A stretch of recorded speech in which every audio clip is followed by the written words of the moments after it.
Og hei folk, og velkommen tilbake til en ny stream av Telltales Batman for den som er her allerede. Vi skal fortsette på sesong 2.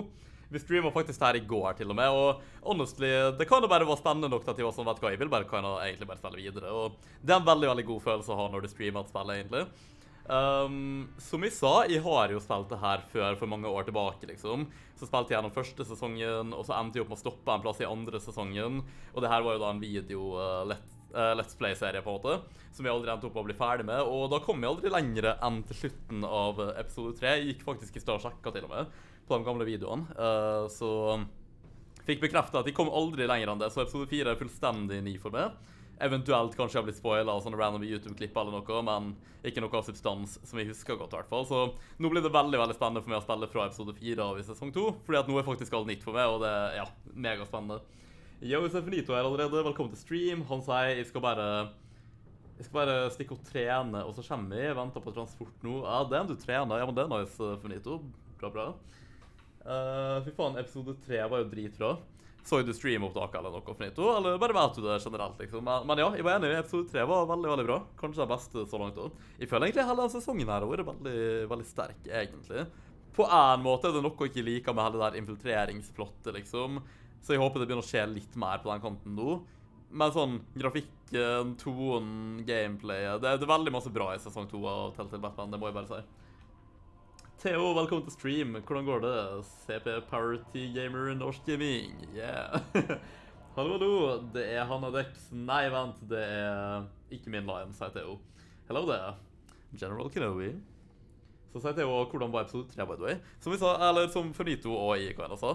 Jeg likte episode 3 veldig, veldig godt, egentlig. Synes det var en veldig balansert episode. Og på slutten av det var jeg veldig sånn... Wow, jeg vil virkelig vite hva som skjer videre nå. Både sånn generelt og faktum at jeg aldri har spilt forbi det punktet før. Jeg liker veldig godt hva som skjer mellom Bruce og Catwoman der, masse interessant der, og Gordon, Waller, det er masse interessante karakterbånd, på en måte, så jeg vil bare se hvor det ender opp han, sort of. Så stream-opptak mens jeg spiste. Ok, Finito, kult. Jeg digger at du faktisk dedikerer nok til at du gidder å gå og gjøre det, når ikke du får med deg en stream. Så shout-out til Finito alle sammen. Nå er det faktisk litt G-Fuel her. Kan jeg lenge siden jeg har drukket G-Fuel generelt opp på en stream, egentlig. Men jeg bare kom på... Jeg bare innså i minnet mitt hvor deilig Blue Eyes er, og at jeg ikke har drukket det på en stund, så jeg var sånn, ok, nå, i dag skal jeg gå ut av min vei for å lage det.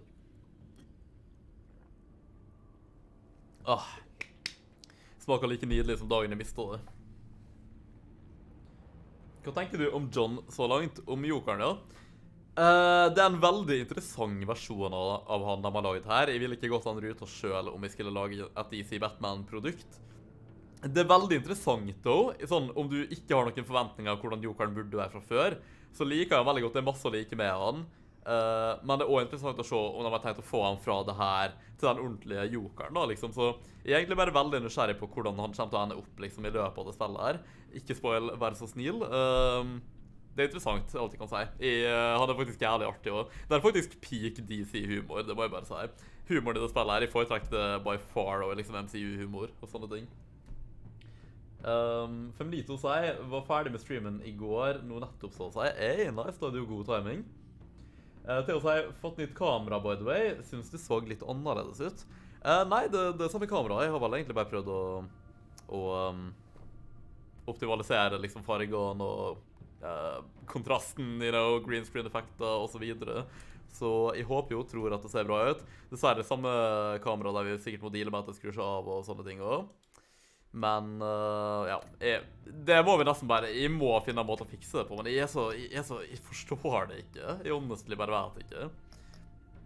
Jeg tenker sånn, nå kan vi jo begynne å streame på podcast nå, og det er i hvert fall kjedelig om vi liksom, fordi der kan vi faktisk endelig ha facecam når det er live podcaster, på podcast YouTube-kanalen. Og da vil jeg i hvert fall ikke at kameraet mitt skal drive og switche av på, det blir bare veldig uproft, føler jeg. Så kanskje jeg må nesten spørre litt om hjelp med litt forskjellige folk og bare prøve å finne ut av det. Men det er sånn, jeg har ikke hatt tid til å deep dive skikkelig hardt inn i det. Jeg har hatt litt tid her og der jeg har stått med det sånn, ok, nå skal jeg søke litt, prøve litt forskjellige ting, og da har jeg på at bare ikke kommet frem til noe. Jeg har prøvd forskjellige ting, og det har ikke funket. Men jeg må bare ta meg en dag der jeg virkelig er dedikert til å løse det problemet her, da. Det har søren meg vart lenge, jeg begynner å bli nostalgisk til det, liksom. Det er ille.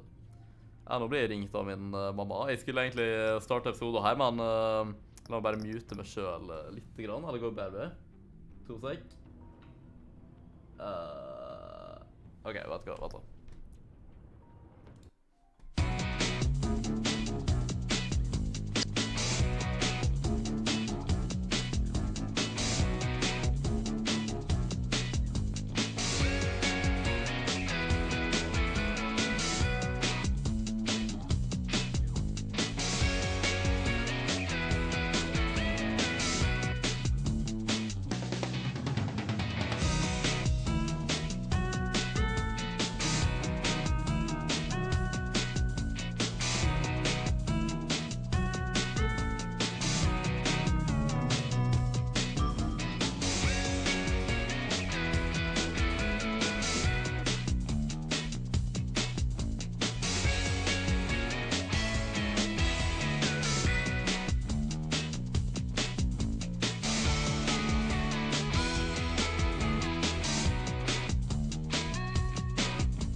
Ok, jeg er tilbake. Beklager. Jeg var kanskje midt i introen der og greier, men jeg ble ringt unexpectedly.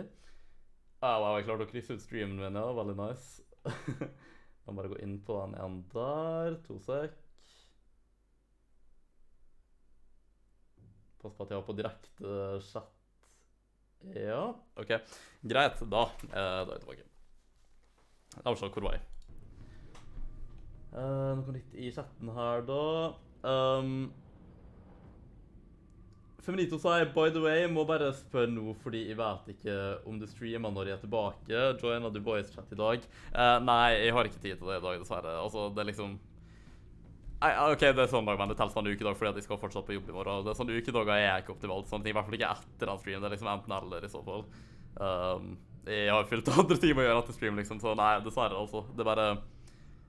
Jeg ville si at det går an å spørre uansett, men egentlig så er det virkelig ikke vits å spørre på ukedager. Det er sånn no way å si at jeg har tid til alt jeg skal gjøre, hvis ikke sånn...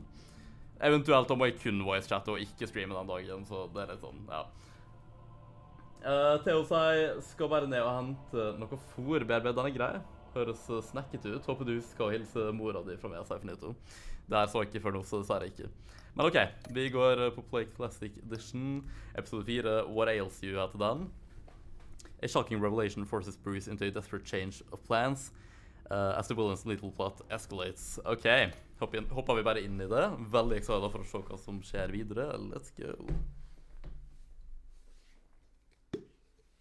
For han lyd G-Fuel Shaker Cup and Lloyd når jeg åpner den. This game series adapts to the choices you make. The story is tailored by how you play. War always carries a cost. And my war on crime is no. Ok, jeg forstår. Jeg glemmer at andre folk har noe å gjøre om dagen, sier Frito. Ingen problem. Nei, det er liksom sånn. Jeg får besøk i morgen, så jeg er nødt til å rydde inn da, liksom, og så har jeg forskjellige YouTube-ting og sånt som vi skulle gjort, regninger og legge inn, sånne ting, liksom. Det er bare, ja. Som vi skal streame i tillegg, så blir det litt tid til andre ting. One day? Jeg mener, blir ikke det snart? Jeg liker måten det åpner på, er det nice? Kan ikke det bare være den beste episoden så langt? Det hadde vært veldig nice. Jeg håper Selina kommer til å forstå hvorfor vi gjorde det vi gjorde. Og at ikke vi ødelegger ting fullstendig. Så body spy, det er det som bare er the black site, eller hva det er. Jeg har ikke helt fått med meg hele tingen med the black site, sånn egentlig. Jeg vet det er noe av meg ute etter, at dødelig virus eller noe. Og I guess the agency eller Argus var med på å lage det. Brucey boy. Man må gå BRB hvis du fortsatt streamer. Vel, det tar nok sånn 2-3 timer før jeg er ferdig i hvert fall. Noe i den duren. We're here for a massage. Couples massage. Ja. Nothing too vigorous. Jeg vet ikke helt hvor det går med det her. Energy for other activities. Å, Gud. Sorry, looks like we're all booked up. You'll need to return some other time. Maybe call ahead first. Maybe a little cash would make things go smoother. Cash? Sure. Just look the other way. Take a smoke break. This has taken too long. We should have just taken him out. Ja, så awkward. Det er så sjukt med ting å gjøre i den situasjonen der. Ja, ikke gjør det. He's packing. Ja, dang. Vi er der også. Uff. Jeg burde ha knocka han ut selv, egentlig. Ja, søren heller. Harley will remember that. I thought you'd really gone chicken. We're in. You losers gonna join the party or what? Å, jeg blir ikke an til å høre alle der. Sikkert severely skadd i hodet sitt, men jeg håper ikke han dør i hvert fall, eller får noen varige men. At least. Be ready. More will come. Okay. Always so serious. Why so Be on the lookout serious? for security measures. Detective Vision, alright. Alright. Jeg liker gjerne streamen, by the way. Det hadde vært meget koselig. Oi, handsker som funker på touch og greier. Det skal ikke man ta for gitt. Absolutt ikke. Jeg digger på handsker når jeg går ut, til og med om det bare er sånn medium kjølig. Jeg kan like å bare ha hendene mine dekt, merker jeg. Men det er convenient at ikke du kan være på mobilen din og sånn med handsker på. You know? Cancelled. Joker cancelled. Ja, dang. Hvorfor er alle bevæpnet? Ja, fordi det er sånn... det er et skalkeskjul, er det jeg prøver å si. Det er ikke bare et vanlig spa der. Jeg vet det er Amerika, men dang, liksom. Jeg tror ikke et vanlig spa er så heavily armed. Then that's where we wanna go. Jeg skjønner fortsatt ikke fullstendig hva de er ute etter og sånn. Jeg skjønner det til en viss grad, men... jeg føler det kunne blitt kommunisert litt bedre, you know? Generelt. Eller kanskje det er bare meg som ikke har fulgt med bra nok. Det kan det være. Det er fullt mulig. Så Batman 2 dager på rad. Jeg håper dere ikke mindet det, folkens. Jeg vet ikke, det bare var så spennende. Jeg følte ikke for å streame noe annet i dag. Jeg tror kanskje neste stream blir Skyrim da. Det er litt av stund siden jeg har gjort det. Og det var egentlig veldig artig forrige gang jeg gjorde det.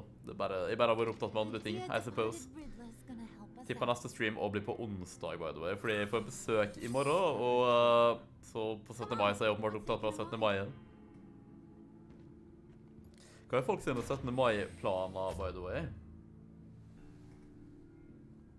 Vil gjerne høre. This is a smash and Gang, grab gang. operation. We Me and smash the boys. lab, grab the virus, and then we're gone. A virus. Sounds dangerous and unpredictable. If used properly, it should allow me to cure my neurosis. Ja, virkelig? I will be able to perfect Hva slags- the power of my venom. Hva slags eksmaken av viruset er det her? Didn't do all that. Hvordan kan det gjøre så mange forskjellige ting som bare kan vi egentlig We've all løse alle sine mål? we gotta get this one. Ja, jeg spiste Tandoori i dag, by the way. Men det ble vanskelig masse bedre forrige gang jeg lagde Sure det. you get my good. Jeg føler at jeg feilkalkulerte mengden til sausen. Det bare var alt for lite. Say cheese. Det suger litt, egentlig. Kan han stoppe å ta bilde av oss? Nei, Bruce, you're not even in it. jeg er ikke fotogen, rett og slett. Take two. Huddle up. Det er ikke lurt det å bli, liksom, etter bildet blir det bare nei. Ikke smart. Hey, mister. Which Mister. way all your most dangerous toys? Mr. Officer. Someone's being a bad boy. Don't. Don't give her a reason. Ja.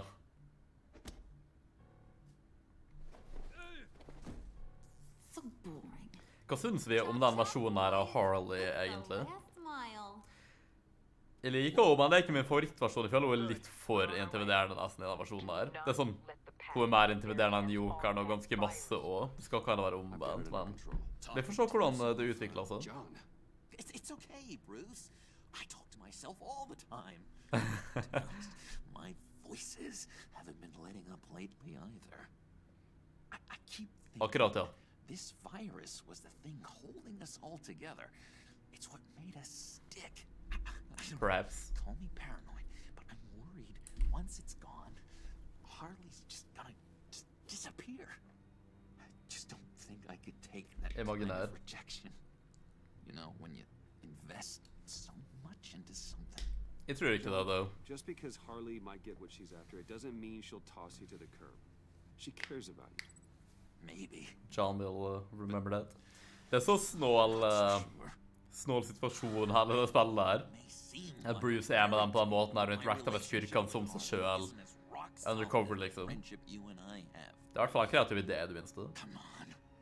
Let's just get this over with. Kanskje han kommer til å sabotere planen bare fordi. According to Riddler's plan, we just gotta upload this little program into their system. Weird. Så Agent of West da skulle jo bare ikke være en big deal i det. Var det bare sånn første episode type ting? All I asked you to do was be the tech guy. Er ikke det Bruce, egentlig? Congratulations. Eller Freeze, You're hired. eventuelt? Ja, ok. Ja, Now som vi let's sa. get the show on the Som vi sa. USB-drive har vi i inventaret vårt akkurat nå. Beom. Å, jeg elsker når jeg kommer til det punktet der det er blind displayen for min egen del. Was that the Det blir egentlig basically bare sånn nå fremover. Til det spillet her er ferdig, og så Back to the Future Telltale-spillet, Jurassic Park-spillet. I can't afford any more. Eventuelt, jeg spilte jo aldri sesong 2 av Minecraft Story Mode heller, så eventuelt replay Minecraft Story Mode, kanskje på stream om det kan være interessant en gang. I relativt nær fremtid, og så, ja, dang. Har jeg jo, da blir det blind på sesong 2 der.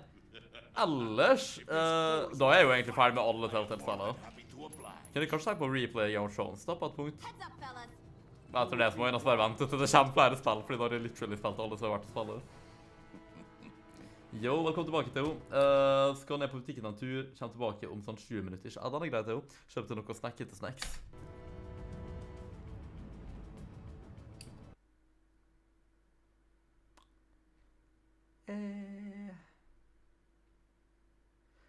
Jeg tror det rett og slett er mer sannsynlighet for at Freeze dreper noen enn Bane. Bane kan brutalt drepe dem, ja, men han kan også bare brutalt skade dem. Mens jeg ser jo det Freeze gjør, at han bare freeze dem sånn. Og da er han såpass freeze at han bare kan liksom basically dytte dem, de treffer bakken og bare liksom blir knust datt fra hverandre. Det er bare sånn, no way, Jose, at du overlever det, så... Plutselig er jeg nærmest... Ah, nei, ikke nærmest, men... Jeg redder vakten først, I guess. Der kan jeg bare sånn, jeg vil jo redde vei to, men... Jeg må bare gjøre noe, liksom. careful way? Mr. Freeze will remember that. Remember that. Jeg klarer å si ordet remember når det er i setning. Killing is testing my patience. Damn it. We don't have time for you to be incapacitated. Ja, hva søren er det her? Jeg hva slags Borderlands-greier er det her? Godt jeg. Ok, det er fint at... nei, ok. Jeg skulle til å si at det er fint at han ikke beveger seg etter oss i det minste, men det gjør han altså. Litt sånn Uncharted Nathan Drake-rulling her. Bare går imot gravitetens lover, sånn som han gjør. Både den greia der og Bruce, egentlig. Ah, shit. Wow! Ok, det der var faktisk ganske awesome. Skrudde kameraet mitt nettopp av. Det gjorde det. 2 sekunder.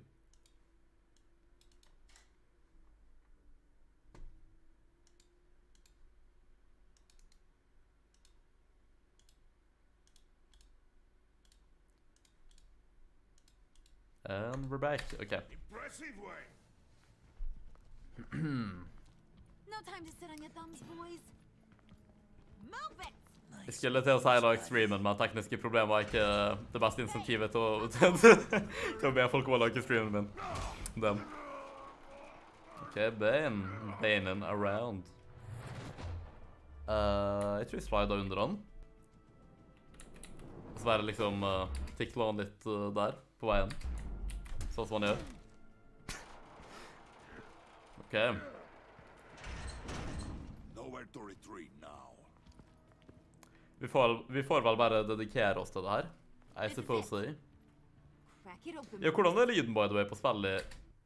Vent, ja, ok, jeg trodde søren at... Jeg trodde at øyeblikket at jeg så at ikke desktop audio lagde lyd der, men det var bare fordi jeg så på feil ting. Jeg også bare lurer på hvordan er lyden på stemmen min i forhold til spillet og sånt. Er det greit og balansert? Åja, port use, ok. Jeg føler at dette er ikke den beste batchen jeg har blandet ut av fuel. Men det er godt. Blue Eyes er alltid godt. Kjenner det pervige smilet til Harley. The hell.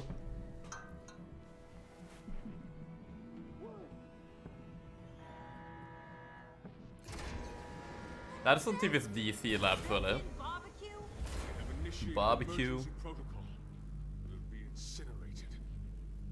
I would advise you all to get down on the floor. Alright. Takk for at du ga oss forvarsel sånn 1 sekund før du gjorde det. Appreciate it. Sit down, frio. Should have brought my scarf. Bruce, get the door. Men det ligger at alle har abilities her som hjelper oss gjennom forskjellige hinder da. Selv med sånn som i Slide 3, Honor Among Thieves. Når jeg har bruker alle spillere på å rekruttere folk som kan dekke alle mulige slags områder for å komme seg inn i Cooper Velvet. På slutten så bare merker du at du får utilize alle sammen. På den ene eller den andre måten. Det betyr i hvert fall at vi er et balansert lag da, selv om vi er noen onde jævla. Skjer. What up, bro? Bruce bare ruller rundt i dag. Damn. Achievement unlocked. Breach of darkness. Damn. For et sexy achievement nå. Vel, det er kun Bruce som liksom er inne på det innerste nivået nå. Only if you wish to be shot. Det er jo egentlig en fin anledning til å få alle sånne fanger da, så jeg guess det er det som er vårt egentlige mål her. Eller jeg vet ikke.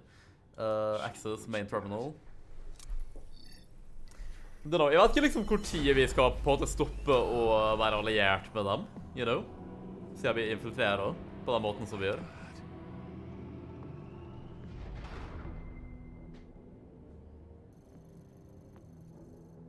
It's never easy. I've got to unlock these terminals before I can destroy the virus. Må vi gjøre som Bentley fra Sly-hacking nå. Continue unlocking slave terminals. De-slave terminals, ok. Hallo. I mean, I guess vi bare starter en ende. Complete the circuits to unlock the terminal. Jaha. Søren skal det her bety.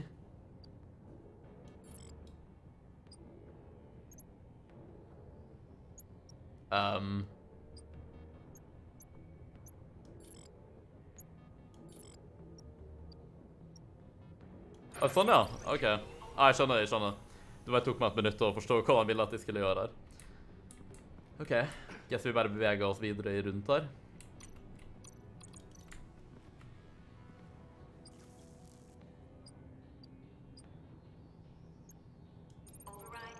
Ok, greit.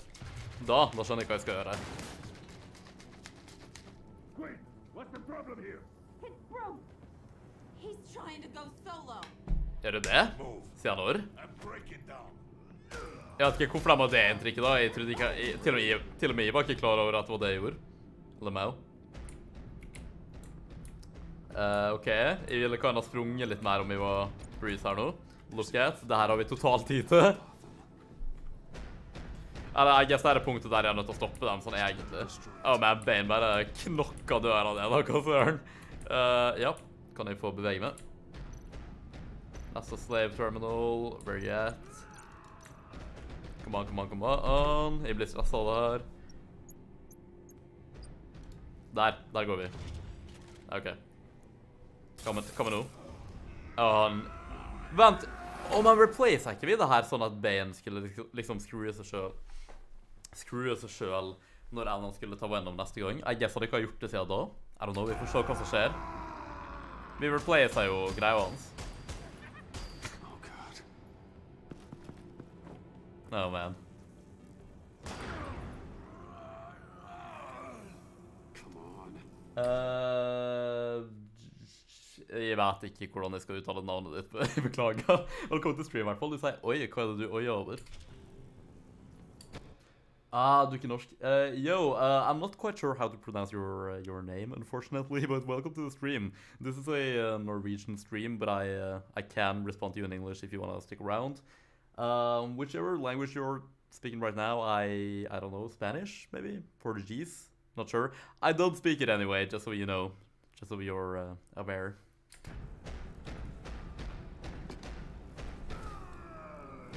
Jeg skjønner ikke den greia med at folk bare kommer på en stream, for eksempel, og bare sånn, nå skal jeg snakke det random språket mitt som liksom ikke er så main språk eller noe. Jeg hører at personen her ikke snakker mitt språk, han snakker ikke engelsk, så jeg skal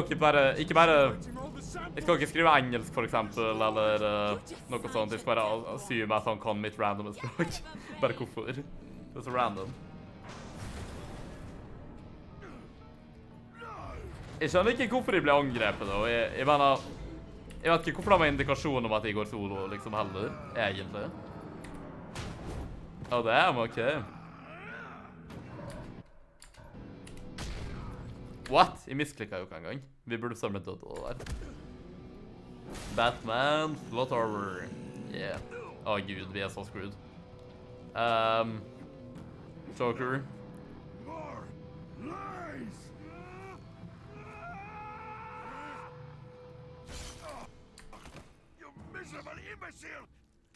Oh, damn. Okay. Oh, shit. Kanskje vi får ekte Joker nå? Endelig. Og endelig.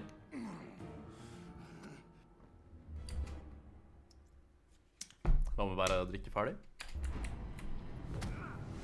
Det må være så grusomt det Bane gjorde med hodet til Wayne. Nei, hodet til Bruce, man. I guess Wayne er rett å si også, men. Oh, shit. Hva er det også måte å gjøre det der på? Master freeze. Vel, han vil bare ha det for konen og si sånn, kan det bare få lov til å få det sånn egentlig? Han stopper sikkert kriminalitet, og må bare få være med, så, I mean. Det her agency-agenter. Jeg føler at det der burde ikke være så effektivt mot Wayne. Nei, Bane kan jeg klare å skjønne hva folk heter. Men, I mean, sure. Jeg må enda ikke så masse at Mr. Freeze får det sånn egentlig, fordi at han skal faktisk bruke det til en god hensikt. I mean, hvis han klarer å gjøre det uten å drepe folk, da, det er jo en annen sak. Gud.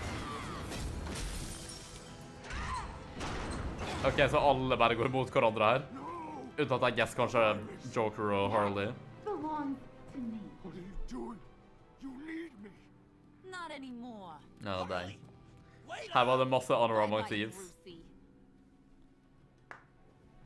Hva bryr ikke hos om Joker en gang? Det skal liksom være omvendt. Yo, Tennessee, hvordan går det? Velkommen til stream.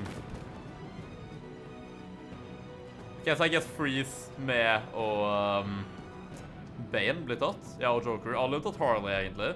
Men sånn, de er jo på en måte under beskyttelse av The Agency, da, så det burde kan gå fint. Batman, The Telltale Series, sesong 2. Yeah, ok. Sanctus Research Facility, 9:06 p.m. Ok, det der var litt av en jævla intro, egentlig. Dang. Jeg er skikkelig investert i det spillet her nå. Det trodde vi begynner å bli skikkelig bra, men nå er vi på nest siste episode, da. Så hva har folk gjort på i dag? Hva har folk spist i dag? Enda viktigere spørsmål. Right away. Stod det faen med Los Santos der i creditsa? Good work here, Bruce. Thank you. Var det der som var Agent of West da? Ble ikke hun liksom død? Eller er det noen andre? Vel... Yeah, you weren't much help. It was up to your people to catch them. Ja, faktisk. Or were you just running late again? Det er ikke sant. You, please. Waller will remember that. Veldig mener tar i feil, og hun skal throw a shade, så throw jeg tilbake. Chemical weapons, human experimentation. Sanctus is the darkest part of the agency's history. Oh, this place is just evil. And that's why we're shutting it down once Diamond and for all. Sam. We can take some of this equipment and put it to good use. Ja, jeg bare sier det. You don't know whose hands this tech might fall into. Why don't you let me? Det kan du kan si om mange ting da, men ja. Jeg bare nevner det, det kan være risky. Kan det gå som Batman nå? Jeg føler at jeg er litt... Ja, vi var egentlig heldigvis lite Batman forrige episode, sånn egentlig. Nå begynner det å bli litt... Nå må vi Batman litt her. He'd say anything to throw us off track. But he's our best lead. Well, I disagree. Freeze is nothing more than a science experiment gone awry. Tja... Best keep your focus on Harley. Bruker du Razer keyboard, så jeg si? Ja, det gjør jeg faktisk. Hva hører du det på lyden, eller? Jeg bruker Razer Black Widow Chroma, versjon 3, tror jeg. Om jeg ikke tar feil. Jeg har også Razer Datamus. Razer Death Adder versjon 3 også, faktisk, tror jeg. Jeg glemmer om det er Agent of West, eller ikke sånn honestly. Det er en annen random female agent, eller er det hun som... Ble ikke hun kanskje død? Jeg mener, hun virker ikke død nå. Possible leads. This is so... Det er noe veldig søssete med henne generelt. Waller was out of line. She should know to trust your instincts. Og hva er din mening om 60% keyboard? Mener du sånn at ikke man har alle tastene, man kan ha bare det viktigste, liksom? Jeg tror Ruben har det. Du burde nesten spurt han egentlig hvis han hadde kommet innom. Eller på podcasten eller noe. For han kjøpte seg nytt keyboard nylig, så Customize, der det er liksom masse mindre og har mindre taster, bare de viktigste tingene og sånt. Hvis det er det du mener da, men jeg foretrekker å kan bare ha alt, to be honest. Jeg kan bare kjøpe sånn samme tastatur og databus, bare nyere versjoner av liksom nøyaktig samme da. Flere år på rad og sånt, fordi at jeg blir så handicappet når jeg bytter, fordi at jeg er så sykt vant til å game med en ting. At det blir bare kaos og blir vant til noe nytt, så... Jeg liker Razer generelt, og dette Adder-musa og Black Widow keyboardet veldig godt, så jeg vil kan da bare ha hva en sånn nyeste versjon av dem egentlig, to be honest. Jeg foretrekker Logitech når det kommer til headset, da. Logitech headset gjør det her, og mitt forrige år var Logitech. Although, jeg tror jeg foretrekker det her, faktisk. Did you betray us? Stakkars Freeze. It couldn't possibly have been money. I fail to see what you have to gain. You need to be stopped. It's as simple as that, Victor. Ok, så nå er vi endelig ferdig med hele den greia her. Egentlig litt fint. From where I'm standing, it's Harley who betrayed you. Ja, faktisk. She abandoned you, Victor. All of you. I need your help to find her. If you want me to tell you what I know about Harley, I'm going to need something from you in exchange. The agency Well, intends to keep me prisoner. Jeg hadde ikke... This virus living inside. Åja, han fikk disse selv, dem. Given the chance, I could beat this, just like Riddler. He became stronger. Ja, han fikk disse selv, ja, ok. You're telling me that when Riddler worked here, he became infected Jeg with føler at this Riddler, virus. hvis Riddler klarer, så klarer Freeze det, og ikke bedre. I can too. That dial I mean, all right. there. Jeg vil ikke at han skal dø uansett, så... Temperature regulators in the airlock. All I need from you is to turn that dial. Let my body do the rest. Okay. I mean... Er det contagious, Want though? to know where Harley is? You'll keep me from being Waller's test subject. Lower the temperature in the airlock. Well, jeg guess vi kanskje drar tilbake til skjulestedet først, veldig kjapt i hvert fall, men fordi vi rekker ikke å møte henne der uansett, tipper jeg, men usikker. I know that I can fight this. Take it up with Waller. This isn't part of my job. I mean, She doesn't understand what the virus Mr. is Freeze will capable of. remember that. Not Vel, jeg gjør ikke i heller, for at jeg har ikke følt nok med på plottet. doesn't have to be this. Riddler's blood can turn. Så jeg ser meg som en inquisitor fra Star Wars over here. That's why we Stole his body. Why your friends in the agency had it on ice. Jeg liker han episoden her veldig godt så langt. Lotus to save her. Bane merely hoped to cure himself of his addiction. Og endelig gjør de enda tilbake den featuren her. Harley Jesus. already has the virus. Now she needs a blood sample. At du kan trykke på folk i chatten og gå til kanalen deres. Bare de fjerner det for some reason lenge, det er super inconvenient. Det er enklere å fake og kopiere brukernavn til folk, og om ikke det er mulig å verify kanalen med å gå inn på den. Fordi det er ikke alle brukere så enkelt å bare søke og få komme på kanalen til.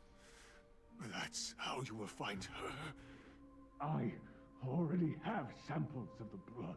Look, For a temperature-controlled container. Vel, jeg skjønner ikke helt hva liksom endgoalet deres er. Har de bare ikke følget med, eller har ikke de kommunisert det godt nok? Sånn, bruh. please reconsider.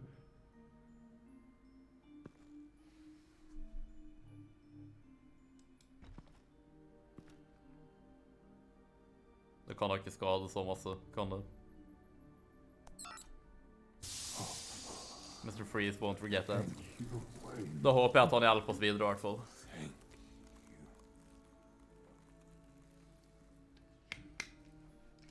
Ok. Er det kaldt nok, I need to though? get to the subway right away. Er det rart at det klarte å bli så kaldt If der Harley's inne? trying to make this serum, Also she'll for- go straight for Riddler's blood. I'm coming with you. Kan man mikse det med blodet hans for some reason, siden de har like hans og sånne ting? The serum they want to make from it. I've got a feeling Director Waller didn't want us to hear that. Which would explain why she steered you away from Freeze. What is she up to? Jeg mener, obviously. Obviously. Waller always operates on some hidden agenda. I'm surprised that's news to you. Nå vil de være Batman igjen her, altså jeg bare merker det. Awesta, ja, det er hun. That is. Så kanskje hun bare ble ikke hun død midlertidig, nei, permanent, eller? Det er jo fint da, men... Don't worry about that now. Eller klarer hun bare å Hurry, we can intercept lese Harley leppene mine, eller noe? You probably shouldn't suit up for this. The less attention we draw to ourselves, the better. Suit up. Damn it. You don't know that I told Waller you were Batman. Oh my god, var det hun som revealet det? Og hun vet, og jeg tenkte ikke at hele det agency visste, men, eller det gir ikke mening å dele det med alle, egentlig, da, men... Vel, hvordan fant hun det ut? Really? Are we all good? Nei, absolutt ikke. It's just... We... Hvorfor er ikke det et alternativ å si nei? Fordi sånn, nei, jeg appreciate ikke at du gjorde det. Never talked about it. I'd like to clear the air. Ja, det var faktisk en appropriate reaksjon. We've got work to do. Lead the way. Det mest appropriate, i hvert fall. Episode 4. What ails you? Kan ha en litt random titel for det. Jeg bare tenker på Psycho Dan når jeg hører det. Achievement unlocked, Darkest Night. Og ikke Night som i ridder, men som i natt. Om ikke det var klart og tydelig.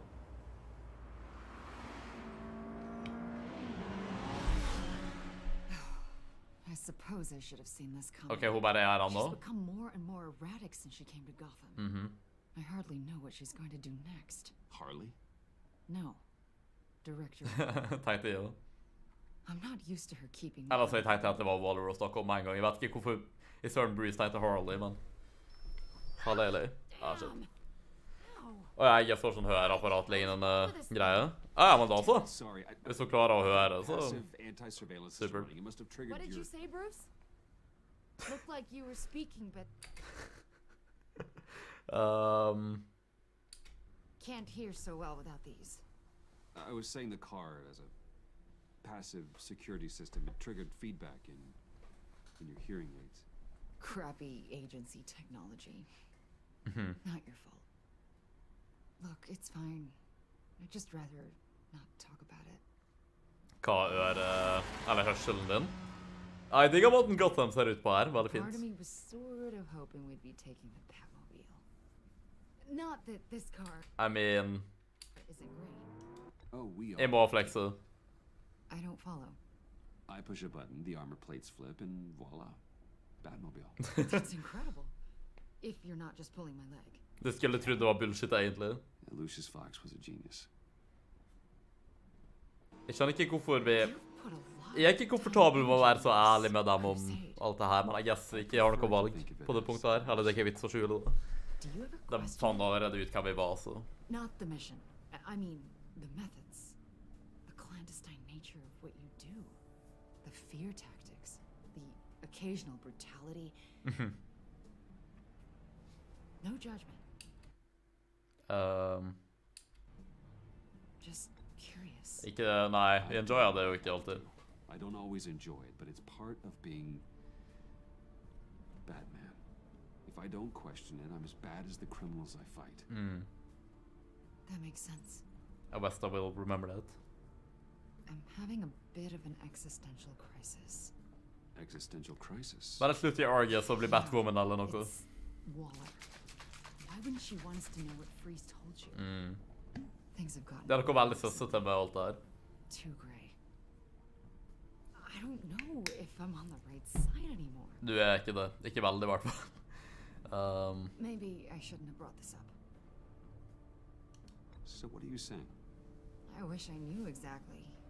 I was hoping talking to you might give me some clarity. Jeg føler det har ikke kommet nok fram hva slags Bat-tech color vi har. Jeg glemte hva at det var rød. Jeg vil se det mer på det. You sure you're okay to do this? Men vi har nesten ikke Batman. Jeg har lyst til Batman opp, You liksom. know, Come I on. looked through Gordon's case files about Det hørtes ut som at vi skulle få et valg og sånn. Ja, har du lyst til å sy ut opp eller ikke? mental illness. Men jeg bryr meg ikke hva hun anbefaler. Jeg har lyst til å velge å sy ut opp. Hereditary link. Bruce er veldig kul, men det begynner å bli litt for lite Batman. Det innser jeg virkelig nå til forrige episode. If she fails, she's got one deadly plan B. Som er hva? Don't sound so worried, Batman. I'm here to help. No offense, men hva skal hun gjøre for å på en måte bidra så masse i den situasjonen der? I mean... Men ja, please gi oss alternativ om å sy ut opp, fordi jeg bare... Det er alt for lenge siden vi faktisk har vært Batman.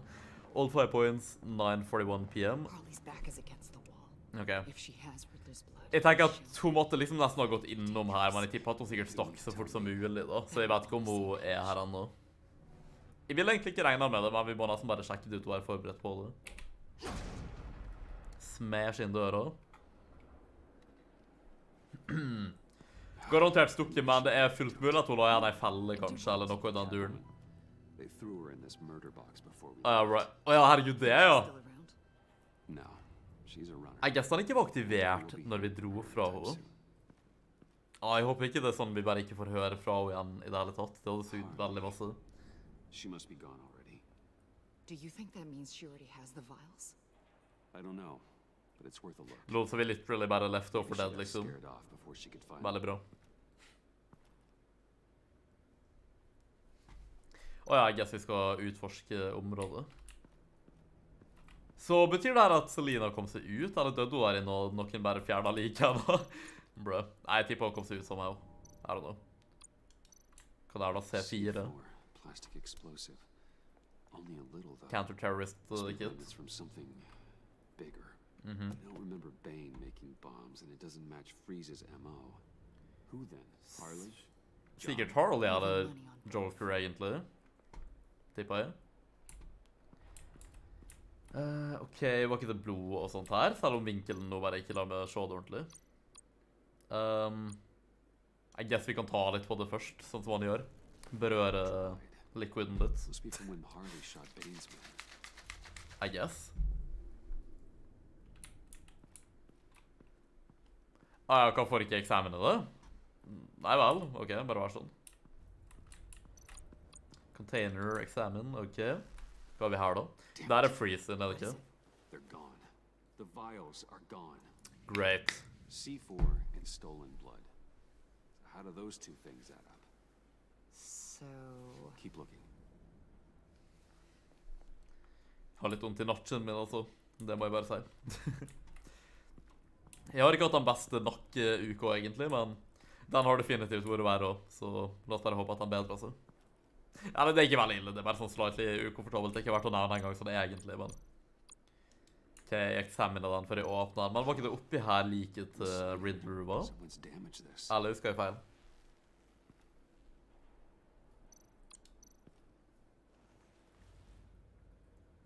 Sånn, vi kunne vært Batman for det her, men... Eller, I guess da revealer vi til Harley og at vi er Batman om vi kommer hit, sannsynligvis. Eller jeg vet ikke. Ok, men etter det her, da er det damn straight. Vent, hvorfor klarte ikke vi å åpne den? Vi må ha noe for å åpne den, ok. Right. Device, pick up. Hey, Avesta. Does this look familiar? We call it a liminal device, a not quite as powerful failings key. Ok. Some agency field Det er bare som first prize failings key da. Great. An agency team has been here. Jeg føler Bat-tekken bare kan bite assen til agency-tekken. Eller Argus-tekken.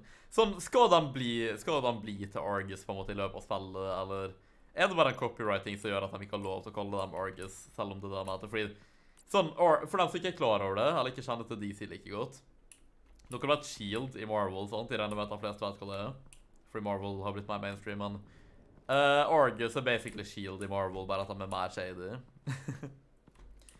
Og The Agency er åpenbart liksom det samme som Argus, fordi lederen av Argus er Amanda Waller og sånne ting. Men jeg bare kaller seg for The Agency her, som er veldig generisk og lame i forhold. Jeg vet ikke om det er en grunn til det, eller om de bare literally ikke har lov til å si Argus på grunn av copyright. Det er av og til sånne ting. Som med Joker er det fordi at han skal bli til Joker, at han er John Doe for now. Eller har ikke de lov til å bruke Joker-navnet? Jeg vet jo sånn som i Gotham-serien, TV-serien. Jerome der, og jeg guess Jeremiah senere, selv om det var literally samme skuespiller. Ja, jeg skal ikke gå inn på det. Hva er det nok å gjøre noe interactive her? Anyway da, Jerome var åpenbart jokeren på alle måter, unntatt make-upen, I guess. Men det viste seg at det bare var sånn copywriting, så de hadde ikke lov til å faktisk kalle han for jokeren. Så I guess teknisk sett så var det ikke jokeren, men han bare var det likevel. Ja, jeg vet ikke, det var veldig merkelig. Sånne ting er snålt til tider. Men du skulle jo tro det, altså... Det er rart de ikke... Så lenge det er DC-eid, det er delvis. Jeg er litt forvirret over hvordan det funker egentlig, to be honest. Ja, jeg kan sikkert åpne boksen nå når jeg plukker opp den tingen. Right, jeg tenkte ikke over det. Ja, der ja. Use... hva enn det var device. Oh, God. I thought this thing was supposed to preserve him. Obviously, it failed. Dig. Decomposition is actually accelerated. They purposefully disabled the capsule. If that's the case, then they were trying to destroy... Kanskje for det F med blodet hans, eller noe, jeg vet ikke. But it's some sloppy work. They were moving fast. Too fast. Digg å se på det disturbing ut over fjeset hans her, da. Poke. Jeg må. Oh my god. Jævla godt spørsmål, egentlig. Om ikke det er et fair spørsmål, så vet jeg ikke. The rapid decay. I wonder if that's a side effect of the virus, or being in that capsule. Jeg mener, han har ikke decayet så masse da, men... Og liksom, fyren har vært død. Jeg vet ikke hva par uker. Take bioscan. That sample may be the most valuable weapon we have. Perhaps. Alfred, I did a bioscan of Riddler's corpse. I'm sending the data to you. The body is breaking down, so do your best with it. Hva synes dere om facecam-størrelsen min egentlig? Jeg synes den grei, men jeg bare lurer om noen har litt input på det. Og vinkelen, I guess. So, Waller takes the blood and has Riddler. Hva skal du gjøre på 17. mai? Jeg skal først og fremst være med henne som jeg datet på 17. mai, og så ble vi faktisk invitert ned til Halden, så I guess jeg skal møte deler av familien hennes for første gang, så det blir veldig, veldig koselig. Litt nervøs også, men det går sikkert fint. Nei, det blir sikkert veldig koselig. Så det er basically mine 17. mai-planer i år. Hva med dine da, Tennessee? Og alle andre som ser på? Jeg vet det er år. Ja, kameraet mitt skjønner, ok. Jeg har et sånt teknisk problem med kameraet mitt. Et sånt mystisk teknisk problem som bare randomly begynte å skje uten grunn, selv om jeg hadde streamet med det kameraet her i over et år uten problemer. Så plutselig begynte det her å skje. Jeg vet fortsatt ikke hvorfor. Jeg har prøvd masse ting, ikke klart å fikse problemet ennå. Så kameraet mitt skjøtta litt av og på her og der, dessverre. Men der, jeg er tilbake. Yo, Ruben, velkommen til stream. Hvordan går det? Ruben, vet du hva 60% keyboard vil si? Er det det du gjør når du kan ha sånne customized keyboards der du ikke har alle tastene og sånne ting? Tennessee sa noe om det lenger opp i chatten. Men ja, Ruben, hva gjør du på?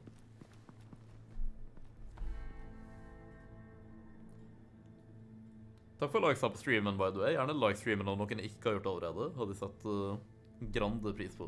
Kanskje Harley bare er og er inne, eller what up, liksom. Achievement unlocked, fortune reversed. Jaha. Det var da en kryptisk achievement. I'm good. Det er godt å høre, Ruben. 60 er det jeg hadde tidligere. Hva er det du har nå da, Rauen? Med mindre taster. Ja, ok, så jeg forstod det rett. What the hell? Ja, det er Joker. Han er sikkert til president fordi at Harley dro ut noen. Nå er det 75%, ok. Vel, hva er din mening om 60% keyboard? Jeg hadde ikke så godt svar på det, men kanskje du har det. Eller 75, eller whatever. I don't think we've been formally introduced. John Doe. Det er ikke viktig.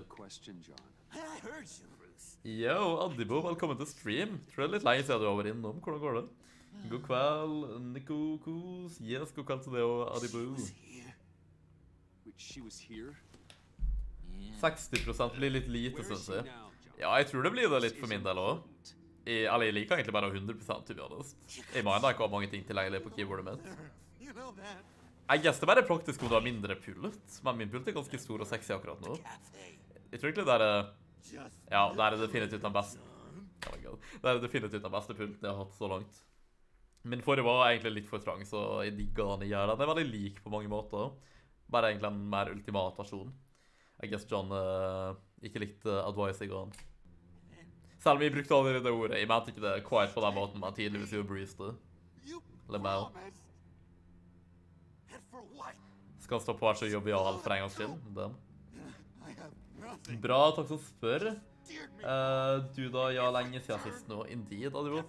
Men meg går det veldig bra. Jeg vet ikke, hvor lenge siden du var innom sist? Hadde jeg flyttet til Oslo ennå da? Fordi jeg har det om ikke du er klar over det. Bor i min egen leilighet nå i Oslo.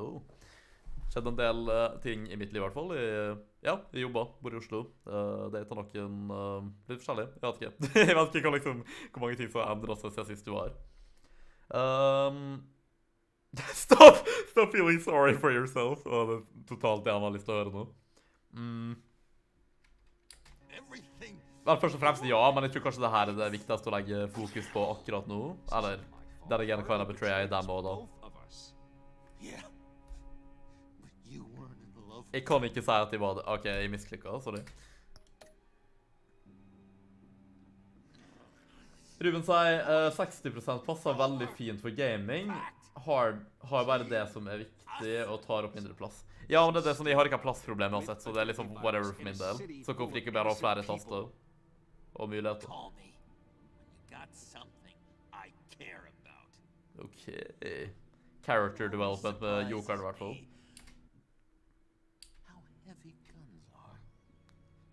It's gonna be okay, John. I promise.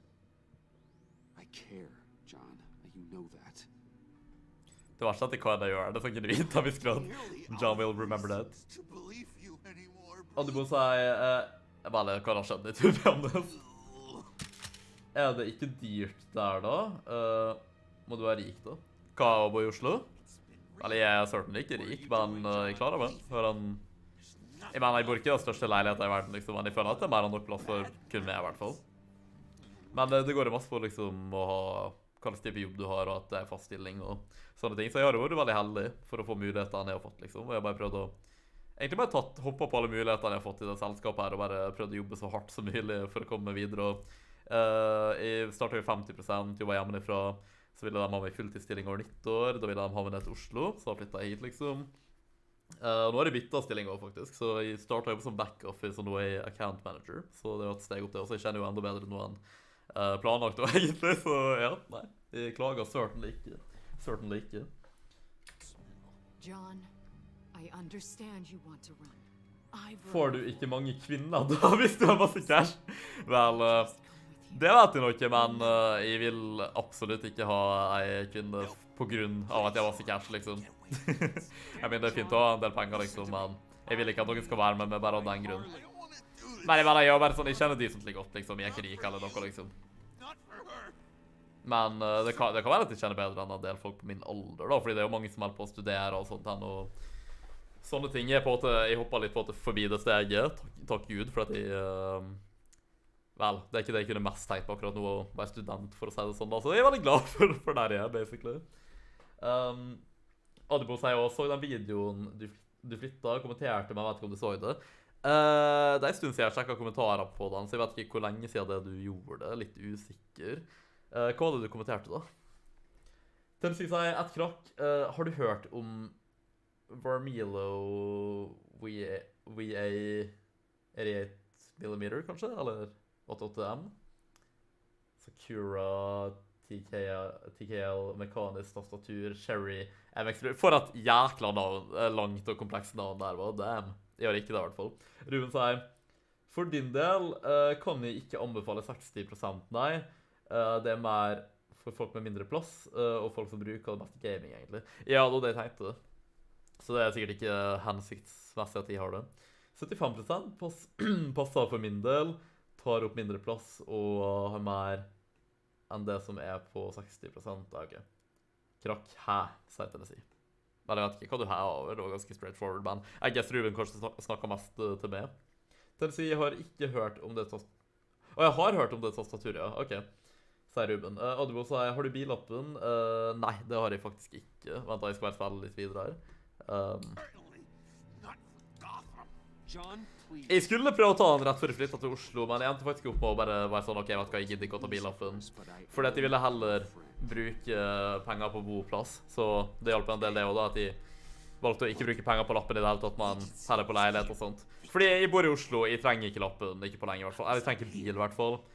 Jeg tenker at jeg kommer til å ha mer penger i fremtiden når jeg eventuelt flytter fra Oslo og jeg tar mindre plass der jeg trenger bil, og da blir det uansett enklere å gjøre det da, hvis det blir nødvendig. Jeg skal jo ikke ha bil, altså, og i hvert fall ikke her, det er ikke nødvendig i det hele tatt, så jeg er ganske fornøyd egentlig med det valget, to be honest. Jeg angrer ikke på det. Hva med du, Adibo? Har du lappen? Hvis du er gammel nok. Så beklager, jeg kan glemme alderen din. Sa til Nico at 60% ikke var å anbefale. Nei, for min del, ja. Det er Ruben sier, ja. Audible. Nei, Tennessee. Audible sier, skrev så masse, kan ikke kopie det inn her. Sorry, men gratulerer. Sånn er jo en veldig lang kommentar. Jeg håper den faktisk kom da. YouTube bare kan ha fjernet noen kommentarer uten grunn av og til. Jeg kan jo eventuelt gå og sjekke det hvis du vil. Trenger ikke billappen i Oslo, lol. Nei, ikke sant, Ruben. Tennessee sier, og var min feil, jeg stoppet streamen og glemte å spole fram. Og sånn, ja, da kan det bli litt forvirrende. Kan ta den om et år til. Og sånn, ja, skal du bare ta den med en gang du kan da til Audible, eller? Den... Vent, hva mener du? Den da bra? Stakkars du, jokeren.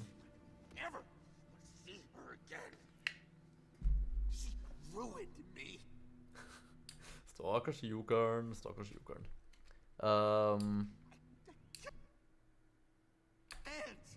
Jeg tror faktisk er du inte. Face to face. Nothing Ja, det else var is veldig going koselig, to om folk ville like streamen, by the way. promise you that. Jeg liker håret til Joker der, not gonna lie. No to you. Han elsker meg. You gotta keep an eye on Bromance mellom Breeze og Wayne Jar Joker. gets them every Insane. time. A creepy greie i bakgrunnen der da. Things all the right ways to, Ja, kan du please se kommentaren min? Jeg kan kanskje sjekke det ut, Adibo, hvis du gir meg et lite øyeblikk.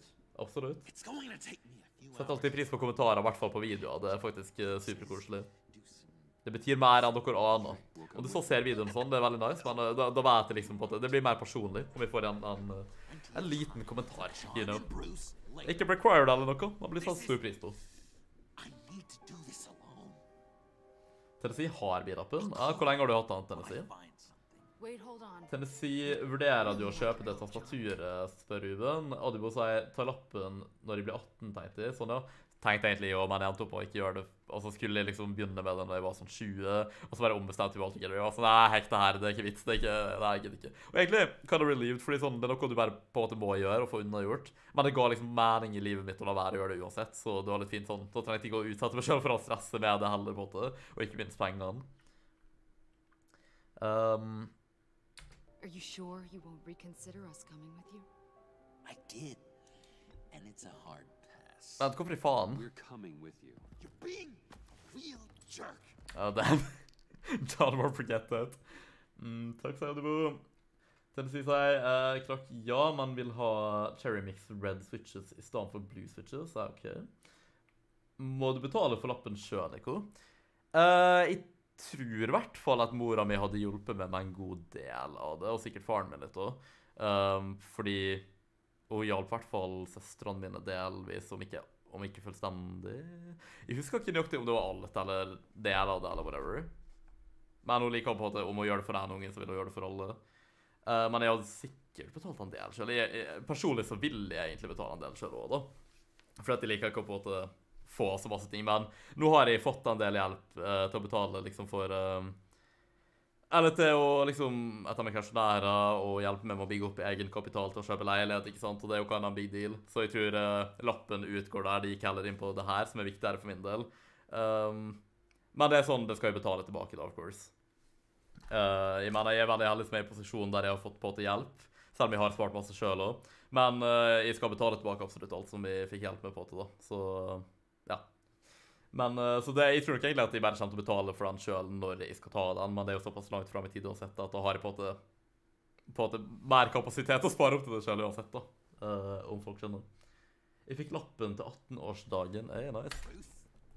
When you first walked through Skal sjekke ut kommentaren veldig snart, I Adibo. honestly thought you came here to check on me. John, stop. Bruce. Oh, wax. Lol. Bye. Ikke bye. Ruben sier Tennessee, det skal da vel være mulig å få tak i det i Red. Skal det ikke det da? I mean, I guess. Det her vet dere mer om enn jeg også. Ok, gleder meg, sier Adibo. Alfred, how's the Jeg kan jo bioscan faktisk gå og sjekke den ut nå. Nearly Vent da. complete. I should have it ready for you when you arrive. Var det på vloggen der jeg flyttet ut, eller var det på livsoppdateringen av Adibo?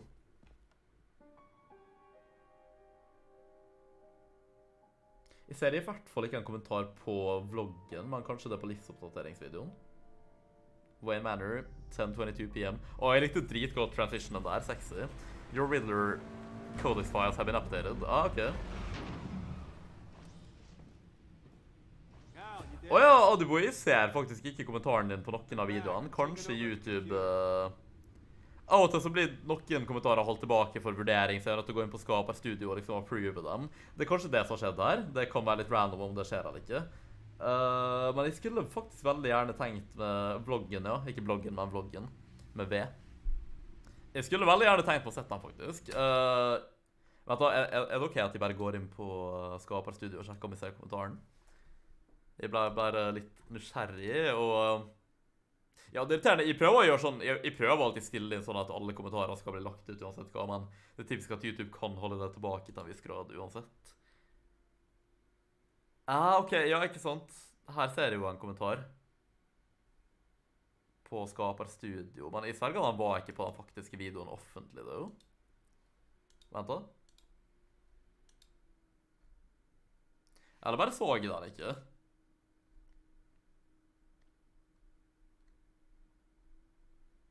Ja, nei, den ligger ikke ute offentlig for some reason. Jeg vet ikke, har jeg et valg her med å liksom publisere den? Rart. Ok, men nå ser jeg i hvert fall, ja, jeg vet det var vlogg nummer 40 i så fall, men vet du, jeg ser den nå i hvert fall. Adibo skriver i hvert fall som kommentar på den videoen. Steike granater, gratulerer. Jeg har andre planer, jeg skal leve hos mamma helt til hun dør. Jeg har planer om å leve på arv hele livet. Derfor har man en mamma, vet du, bare å leve hos henne og nyte livet som en albino-gud, the hell. Hashtag leve livet, som er stadig drita full. Skal han ikke gratulere, vel fortjent. Ok, litt mange brand ut i det, men tusen takk, Adibo, så har pris på det. Har du faktisk tenkt å være bohemme liksom sånn hele livet, liksom? Eller kan du være rundt litt grann? Men vent da, hvorfor... Sånn ja, godkjenn alltid kommentarer fra denne brukeren, sure. Da burde den vel bli... Jeg vet ikke hvorfor den ikke er publisert. Liksom, om det så sånne spam-ting i bare, da er egentlig ikke at det er kommentarfelter, fordi bare sånn... Det kan godt være, altså, hva enn folk vil kommentere for dem låter, liksom. Om vi så liker det eller ei, eller om det burde være der eller ikke. Og sånn, om det er scam-linker, sånn, så kan folk ha en for det selv hvis de er dumme nok til å trykke på det. I don't know. Vel, jeg så den i hvert fall nå, så det... Da skal jeg sjekke om den ble publisert nå når jeg gjorde det der. Det der.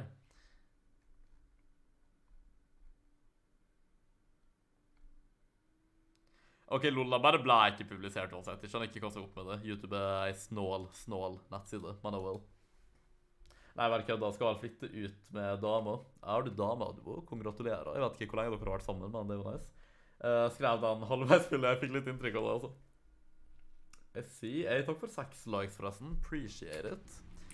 Ok, men da kan vi interaktere litt i Batcaven igjen. Det kan jo nesten favorittdelen min av episoder. Eller på en måte blir det ofte litt masse lesing og sånn, men jeg vet ikke, jeg bare liker på en måte knakke meg selv litt tilbake og bare, I don't know, se hva som er nytt i kodeksen og forskjellig. You know. Ja, får vi bare lov til å...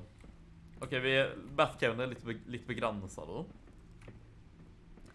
Selina var jo her så nylig, så jeg håper vi får se igjen. Det er egentlig Catwoman er en av tingene jeg er mest excited til å se hva som skjer videre med. What the heck? Alfred, hva søren? You good? What the heck? Hva søren har skjedd med han? Please don't. Ok, han lever i hvert fall. Alfred? Alfredo. Alfred. Nå er det på fremheva på chatten din, sorry. Sånn ja.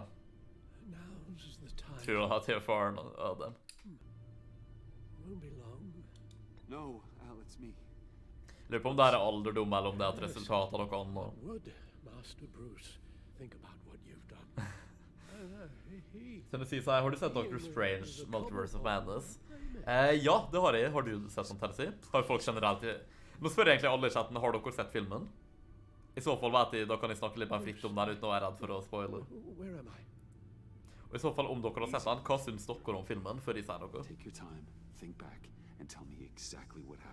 Albo sier, ja, det var vanskelig, masse stress, men endelig klarte jeg å få henne. Wow. Da høres det jo for sent ut. Gratulerer, Adibo. Jeg er glad for at du klarte det. Håper ting går bra der.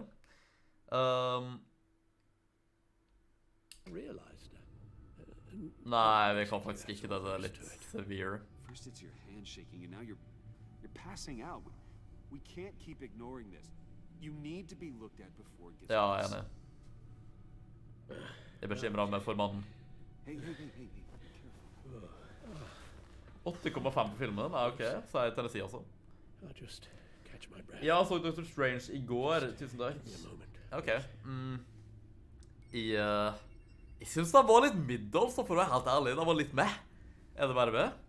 Jeg var veldig hyped for den her, det var en av tingene jeg var mest hyped for i fase 4 liksom av MCU. Men, nei, jeg liker den på en måte bedre enn det. Først, det er et veldig interessant konsept. Jeg digget at de på en måte tørte å ha litt mørkere tone i den, at den var overraskende grotesk og brutal, egentlig. Det var veldig kult. Men basically hovedproblemene mine med den er bare, ja, kule cameos og sånt, men hovedproblemet mine er kanskje at jeg ønsker litt mer fra den på en måte. Den endte litt abruptly, pacingen var litt sånn, men helt ok, I guess. Veldig masse CGI i den, veldig masse bra CGI. Og til og med for en Dr. Strange-film, der du kan forvente det, synes jeg fortsatt at det var litt sånn CGI i helvete, fordi det var sånn, de spammet sånn mega-masse CGI hvert andre sekund, til det punktet der det bare ble litt masse. Men main-problemet er at jeg bare føler at de var litt rotete satt sammen. Jeg føler sånn, jeg liker kanskje den her bedre enn den første filmen, men objektivt sett så er den første Dr. Strange-filmen bedre, fordi den er bedre satt sammen, liksom. Så det var hovedproblemet mitt, det var litt rotete. Og litt CGI i helvete på en måte. Og så merker jeg det er kanskje ikke noe på akkurat den filmen her spesifikt, men jeg føler det at jeg begynner å bli veldig lei av den MCU-humor der. Altså, jeg vet ikke om det på en måte alltid bare har vært sånn til den graden her, eller om det har blitt verre, eller om det bare begynner å bli repetitivt fordi jeg er lei av det, men det er ganske cringe egentlig med MCU-humoren. Det er litt for cringe og barnslig for min del. Det er greit noen ganger, men det er sånn jeg synes han var overdrevet litt av filmen her. Det var noen øyeblikk som bare var cringe, liksom, og I don't know. Kan de tone det litt ned? Den i hvert fall ikke force samme type humor inn i alle filmene. Og det her var en veldig seriøs film og en veldig dark film, så akkurat her kunne de i hvert fall holdt litt tilbake med det, to be honest. Så jeg vet ikke. Den var ikke sånn grusom eller noe, men den var litt med. Egentlig litt skuffet over den, to be honest. Men jeg liker veldig godt karakteren Dr. Strange, da, og jeg vil definitivt ta flere filmer, og både som han er med i og hans egne filmer. Men ja, litt med for min del. Jeg håpte på litt mer fra den, kan da. Men vi skal lage en egen podcast-episode om den filmen der vi går inn i deep detalj om det. Både mine meninger, Ruben sine og Daniel sine. Og der gjør vi sikkert en live-episode og en livestream-episode på podcast YouTube-kanalen, og det skal vi begynne med veldig, veldig snart. Mulig kanskje innen neste uke eller noe til og med. Jeg tipper det blir den første livestream-episode vi gjør i hvert fall, så pass på at dere er abonnert på YouTube-kanalen til podcasten i hvert fall, for å få med dere det. Utropstegn podcast for å få link til den. Adibo sier, må vel stikke nå, skal ut med noen venner, men kos deg masse videre og gratulerer med leilighet. Tusen takk, Adibo, satt pris på det, du får kose deg ute, og takk for at du stakk innom. Ok, vi har litt oppdateringer her på kodexen vår. Jeg liker bare å sjekke ut det her som vanlig, så vi skal bare gjøre det real quick før vi går videre. Ok, James Gordon, updatene står alltid øverst der. Gordon can't be taken his dismissal well. He wasn't just a cop in name. Gordon is the job. It's hard to imagine the GCPD without him. Maybe once the pact is in custody and the agency leaves Gotham, he'll be able to return to the force. I hope he's holding up, and that the city can hold up without him. Ja, basically. Enig. Så Renee Montoya, som fortsatt å få updates som om hun er en viktig karakter, selv om jeg føler hun er en random bakgrunnskarakter egentlig. Det kan jo visst nå at de bare av alle folk de skal ha fokus på, you know? Men anyway, litt update her. Even with Gordon of the force, there are still good people at the precinct. Montoya's one of them.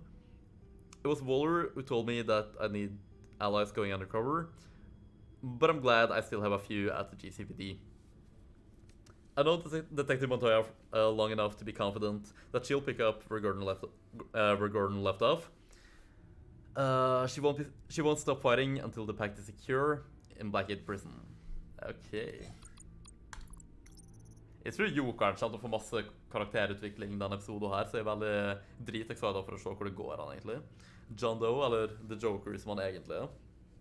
Ja, da ser jeg bare brette opp skjorta om litt grann her, eller ermene mine. Without John's quick thinking and his willingness to attack Bane, I might have died at the black site. The pact turned on me as soon as my intention to destroy the virus became clear. John alone stood by me, fighting by my side, even at the risk of Harley's wrath. While his actions were heroic, I've started to wonder how much self-interest played a role. Before entering the lab, John confided me... John confided me that he didn't want Harley to get her hands on the virus, afraid that if she did, she'd abandon him, som hun kanskje gjorde. Faktisk en rasjonell frykt for en gangs skyld. Which was exactly what happened. John's in a dark place right now, but if there's one thing I've learned about him, it's his unfailing ability to bounce back after a disaster. If he can help me locate Harley, maybe he can get some closure on their relationship. Maybe this was exactly the impetus he needed to see the light and straighten out his life. perhaps. Eller jeg vet ikke, jeg tror ikke han får det mest oppegående livet uansett, liksom. Alfred Pennyworth. Alfred continues to encourage me to accept allies, but I can see the strain our work places on him. I was worried that he was beginning to fracture under the weight of our work, but he came through with a useful new upgrade for my contacts. He's always been good with technology, and I'm happy he stepped up to help now that Lucius is gone. I don't know what I'd do without Alfred. Ja, ikke sant, og nå... Det er jo det litt skummelt, egentlig. Det ser ikke ut som at Helsa er det beste, akkurat.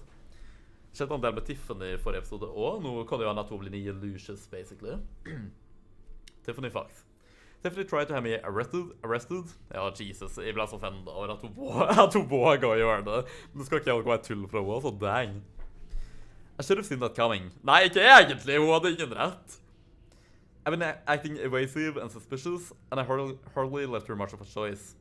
Nei, hvorfor var det bare Breeze ok med det her? Jeg er ikke det i hvert fall.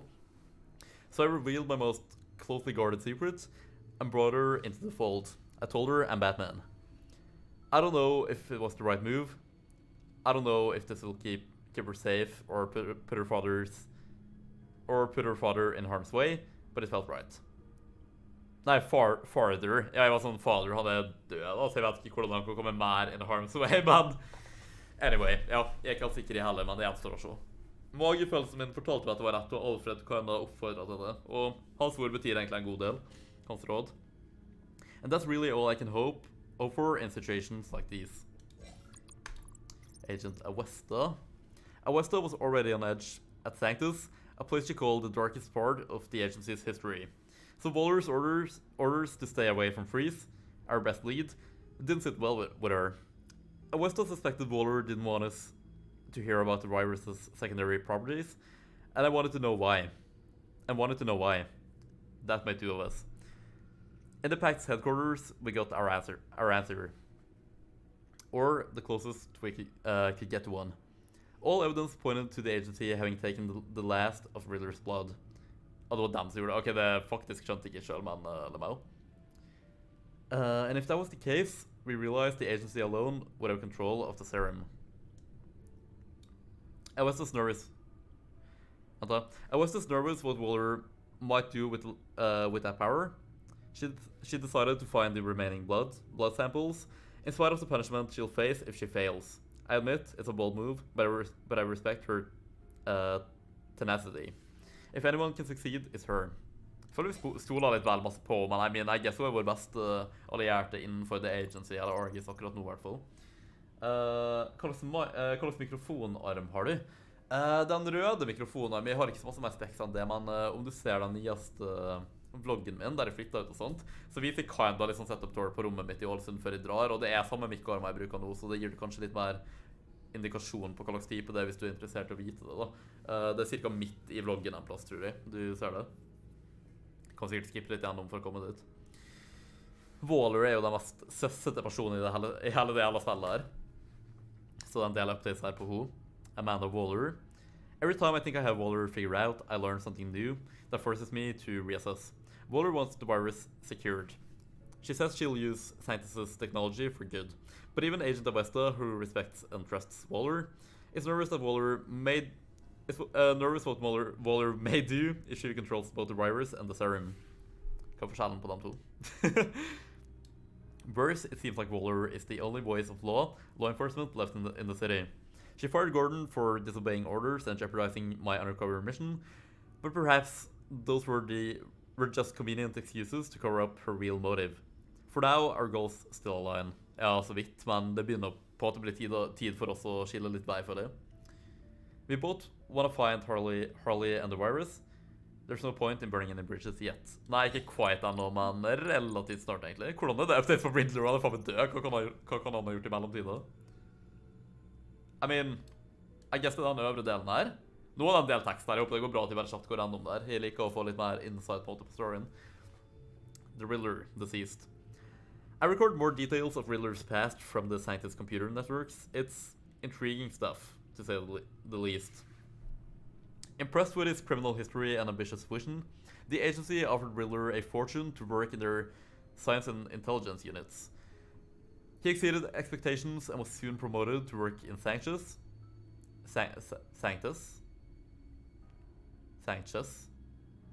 Hvorfor overtenker jeg plutselig der? The shadow arm of the clandestine organization. Riddler helped advance their genetic engineering and biochemical weaponization projects, earning him a solid status within the agency. Ok, det veldig søst at de jobber med han for I hvert fall. Jeg føler at de definitivt opp til noe, men jeg bare vet ikke helt hva det quite ennå. Yeah, right. Among these projects was Lotus, a deadly virus that they believe could be altered to enhance the body's natural regenerative properties.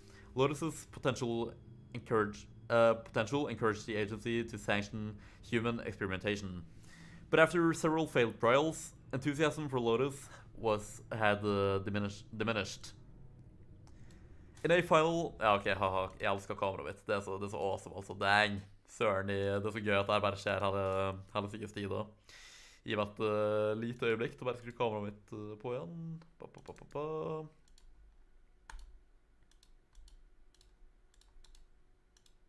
Ja, vi tilbake. Ok. Hvor var jeg? In a final and desperate round of experimentation, Riddler was accidentally dosed with Lotus. He and his colleagues assumed he would die within days, but he survived. He is the only human known to have done so. Over time, he began to exhibit the signs of growth they had been searching for. This turned Riddler into yet another of Sanctus's research subjects. His fellow scientists attempted to subject him with a painful and horrific experimentation. However, Riddler eventually escaped Sanctus. Sanctus. Ja, det Sanctus, det må det være. And the agency is swearing revenge on an organization that once promised him a future. Jepp, ok. Ok, sorry, det en jævla del her. Jeg håper dere ikke var enda. Selina Kyle. Ja, ok, jeg så sjukt interessert i å vite hva som skjer videre med Catwoman. Hvis ikke vi får se på resten av sesongen, og eventuelt på den tredje sesong, det hadde vært så lame egentlig, fordi det var så masse interessant som pågikk der. Så fingers crossed, men ikke spoil det om dere vet. Jeg vil gjerne bare finne det ut på egen hånd. I left Selina at the Pact's mercy. It was the only way to maintain my cover. They threw her in one of Riddler's murder boxes, and we left for the black site. She broke out, no thanks to me. Ja, takk Gud, herregud. I found the murder box empty when I returned to the subway. It was a huge relief, but a simple apology isn't going to make up for this one. Nei, ikke sant. Jeg burde virkelig ha gjort mer for å hjelpe henne der og da. Herregud. Bare... Jeg tenkte at hva enn vi skal gjøre med The Pact, liksom, infiltreringen, det er ikke verdt livet ennå, men spillet kan da ikke vært valgt til å virkelig gjøre noe der og da, da, føler jeg. It's possible I may never get the chance to apologize anyway. Selina's probably out of town by now. Not looking back. Oh my god. Please ikke indikere at hun vekk resten av sesongen. Det har vært så sykt kjedelig. Og hva det samme de gjorde forrige gang også, liksom, så det blir bare repetitivt i tillegg. Harley Quinn. Harley was dead after my betrayal at the Black Site. She may still try to come after me, but right now her priority seems to be escaping with the virus. Harley was at the lair. She disappeared before I showed up. John said she came looking for Riddler's blood, but the agency already had it. She took her anger out on John and bolted. Ok, så han hadde interactet med henne på en måte, eller? Jeg kan ha misforstått det der litt før det. Harley is still out there with the virus, and John's my only lead. Gotham's fate lies in the hands of an emotionally distraught, drunken ex-Arkham inmate pursuing his violent ex-girlfriend. I may need to find a plan B. Ja, mulig at det kanskje en liten idé også. Så vi Master Freeze, Mr. Freeze. Last I saw Freeze, he was in a Sanctus airlock, infected with the virus.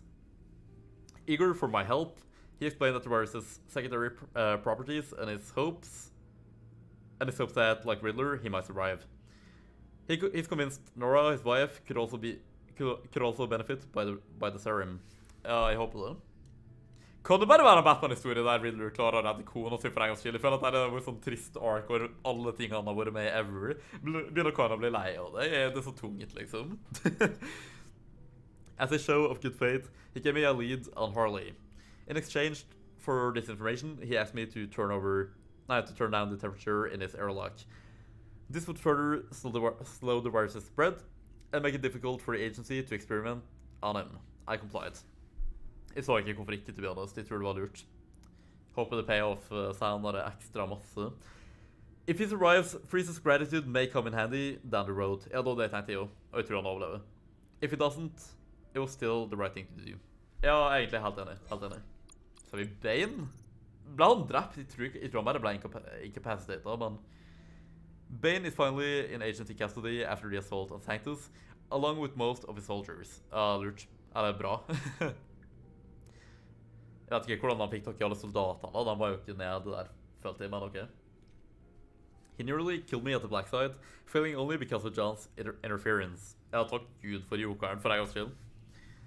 Det hørte så grusomt ut å bare få huset sitt basically bare knust av Bane. Game of Thrones style.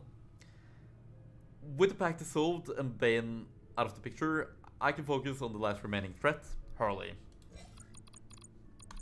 Så vi skyver stedet til Riddler for some reason. Riddler's hideout, abandoned water tower, Gotham East End. Selena, John, and I went back to Riddler's workshop in the hopes of finding a way to decrypt his laptop. We rarely survived a run-in with one of Riddler's old puzzles, and Selena and I went deeper into the workshop. We were able to recover the decrypted device, but Selena had her own plans for it, and she handcuffed me to a chair in order to take it for herself. Det var kind of dick move av henne, men ting ble bra etter der I hvert fall. Neste gang vi møtte henne, heldigvis, etter litt turbulente greier, og nå er det enda mer turbulente greier. Jeg håper vi ser henne igjen, så jeg kan prøve å gjøre det rett I hvert fall. Ja, for velkommen tilbake. Kan ikke ha lead på? Kan noen skrive hvor lenge det igjen? Eller hvor lenge han har, ser ikke det på telefonen. Hva mener du, Finito? Hvor lenge... I guess om noen vil skrive til Finito, bare skrive at jeg vet ikke hvor lenge episoden var da. I guess det sånn ish, I hvert fall en tredjedel inn, eller kanskje halvveis. I don't know. Litt vanskelig å si egentlig. Jeg spiller bare til episoden ferdig I hvert fall.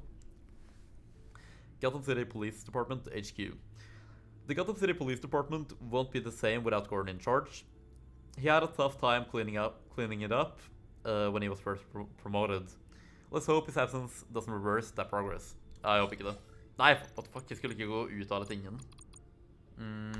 Ok, hva det her da? Sanchez, det her nytt. There was some truth in Riddler's claim that the agency made him. Riddler used to work for Sanchez, and during that time, he became infested with the virus. Unlike previous test subjects, though, Riddler didn't die a horrible death. Somehow he survived. He became stronger. Sanchez went underground after the agency tried to shut them down, but even with their continued research, Sanchez never discovered the potential healing properties of the virus. That was Riddler's secret and his curse, I suppose. Og nå han død, så lol. Body spa. I was able to prevent some bloodshed at the body spa, but at a steep price. I had to betray Selena to the pact. At least I found the murder box in the lair empty. Ja, ikke sant. Takk Gud for det.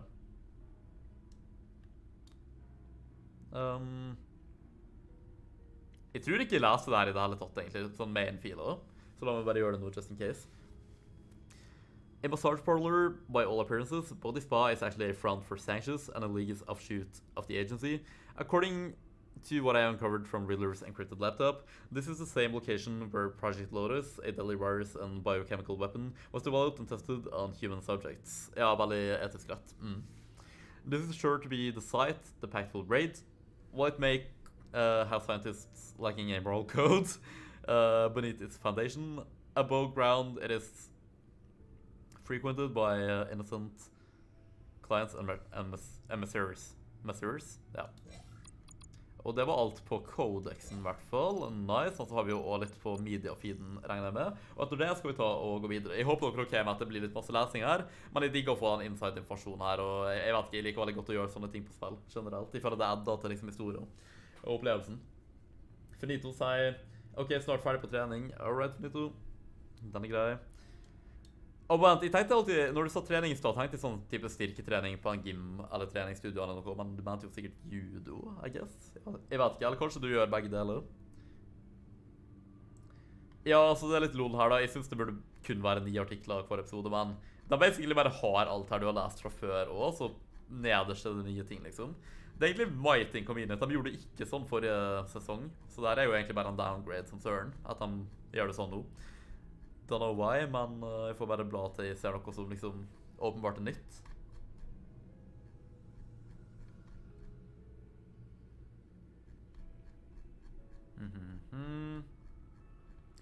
Der har vi lest. Jeg får ikke lov til å scrolle fortere enn der heller, dessverre.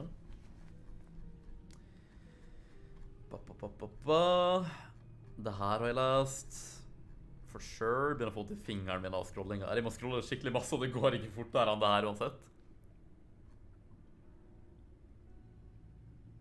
Ja, jeg tror jeg har sett det her også. Jepp, det her har jeg sett. Det her har jeg sett. Tror det her også, ja. Og det her, 2 sekunder bare. Ja, opinionen, jeg tror det her var siste tingen forrige gang, om jeg ikke tar feil. Jeg tror det her er nytt. Exclusive Riddler's body stolen from agency convoy by Julia Martins. The Gazette can now confirm that the Riddler's body has been taken from the agency custody, and that it was the target of the masked convoy's attack last night. Last night? Men han last night, der han skriver feil, eller meg. Og det er flott å legge ut et spill og bare ha skrivefeil i det. Det er faktisk ille. De burde virkelig ha folk til å proofreade sånne ting. Og på det spillet her er ikke det så masse å proofreade heller, to be honest. Det er litt lol egentlig, men oh well. When asked why the agency was in possession of the Riddler's corpse, Henry Chang, an agency spokesman, said, "We don't know where these leaks are coming from. Whoever they are, they do not speak for the agency or the Gotham City Police Department. Anything they say should be regarded as unreliable." Chang refused to comment further. Ja, lol. Damage control, I guess. Speculations were raised in regards to the agency's credibility when the Gazette published an article calling into question the validity of one of their earlier statements. It was the first erroneous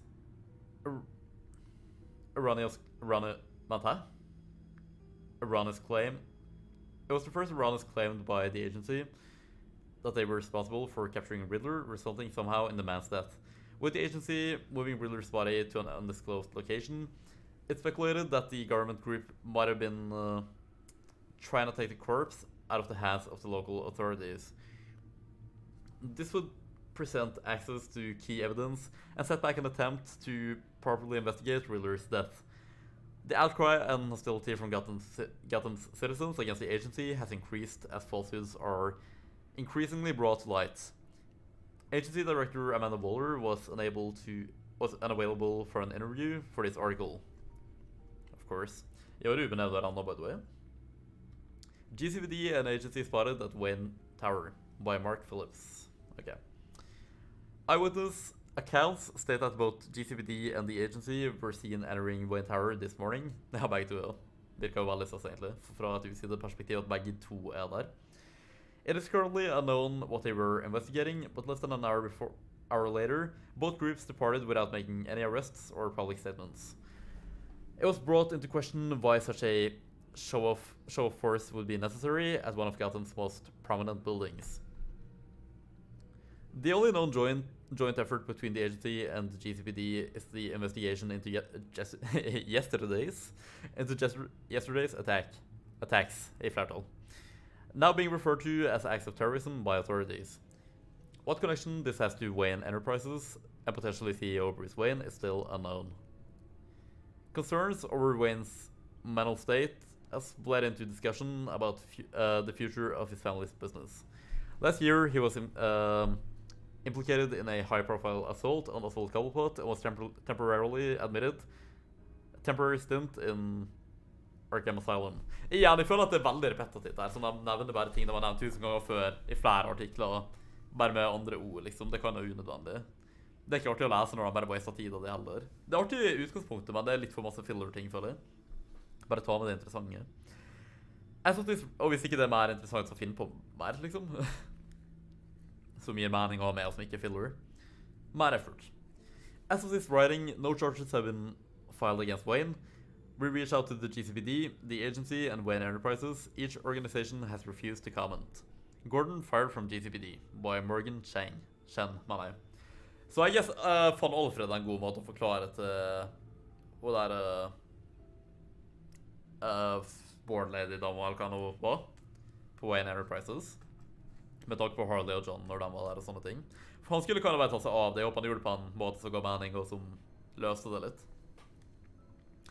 GCPD confirmed today that the Deputy Commissioner of Operations, James Gordon, has been fired from the force. The majority of sources are blaming Gordon's rocky track record, which only recently led to his demotion from his position as commissioner. Still, others are pointing to workplace tensions between the GCPD and the agency as a cause of Gordon's dismissal. The Gazette followed up on these comments, reaching out to both the GCPD and the agency for further explanation. The GCPD issued a brief statement. We appreciate all Gordon has done for the GCPD, and wish him the best moving forward. Veldig vague, men ja. Bra de sa noe, I hvert fall. At least. The agency, while offering more clarity in their response, still leaves us with many questions. Given the current climate in Gotham, a change in leadership is needed. We commend James Gordon for his years of service to the city and people of Gotham. Longtime supporters of Gordon have spoken out to the press, breaking protocol in an unprecedented move. Detective Renee Montoya said about the dismissal, "It's disgraceful, that's what it is. It's putting politics over policing. Policing, I guess. I don't know. No candidates for the position of deputy ops have been announced." Tror kanskje det siste muligens. Ja, noe om Catwoman. Det faktisk interessant å vite. Exclusive Catwoman narrowly awaits GCPD by Bill Garcia. Ok, det var tydeligvis tidligere da, så jeg vet ikke om det sier noe om hvor hun nå, men... Ok, muligens siste artikkelen her før vi går videre. Gotham's most notorious stray cat, the career thief known as Catwoman, is reportedly back in town and already causing a stir. After a year-long hiatus, Catwoman is once more painting the town red and blue with police sirens flooding the streets. The GCPD, who in the past have failed to apprehend Catwoman, are holding nothing back in their pursuit, an inside source says. We received our strongest lead to date, and it paid off. We got a piece of her before she slipped away. She's too smart to go to a hospital, so we encourage anyone who knows where she might have hold up to come forward. Ja, og bare gikk til Wayne Manor og var trygg som en pusekatt der. As an incentive, a generous reward is being offered by a group of private citizens, museums, and corporations, all victims of Catwoman's crimes. Lemau. Vel, hun gjemte seg med Bruce Wayne, så han er ikke akkurat den som trenger en reward, for å si det sånn da. While this commitment by authorities to arrest Catwoman is laudable, it also raises concerns that police resources are being diverted from more pressing matters. The individuals responsible for the brokerage, Arsenal, and Gothcorp attacks, as well as the ambush on the agency convoy, are still at large. One could argue that unless Catwoman is somehow involved with these terrorists, som hun kind of bare er, she should be put on the back burner. I, for one, am more concerned for the safety of my children than the safety of my jewelry. Fair enough, det her er muligens siste dag I så fall. Bruce Wayne implicated in bribery. Why no arrest by Mark Phillips? Ja, godt spørsmål. The negative publicity for Bruce Wayne, billionaire playboy, continues with Wayne's latest in a string of erratic behavior. Ja, vi har kan ha bribe en del folk denne sesongen her, så det begynner å bli en del, og det både er opp til en artikkel. An inside source at the GCPD implicates Wayne in a trespassing on a crime scene in Gotham's Lower East End. Wayne is also said to have attempted bribery of an unnamed officer. Jeg skjønner ikke hvordan det her offentlig informasjon, men ok. What was Wayne doing in the Lower East End, and who was he with? Eyewitnesses suggest Wayne wasn't alone. Yeah, okay, I guess folk could have sett oss, I suppose.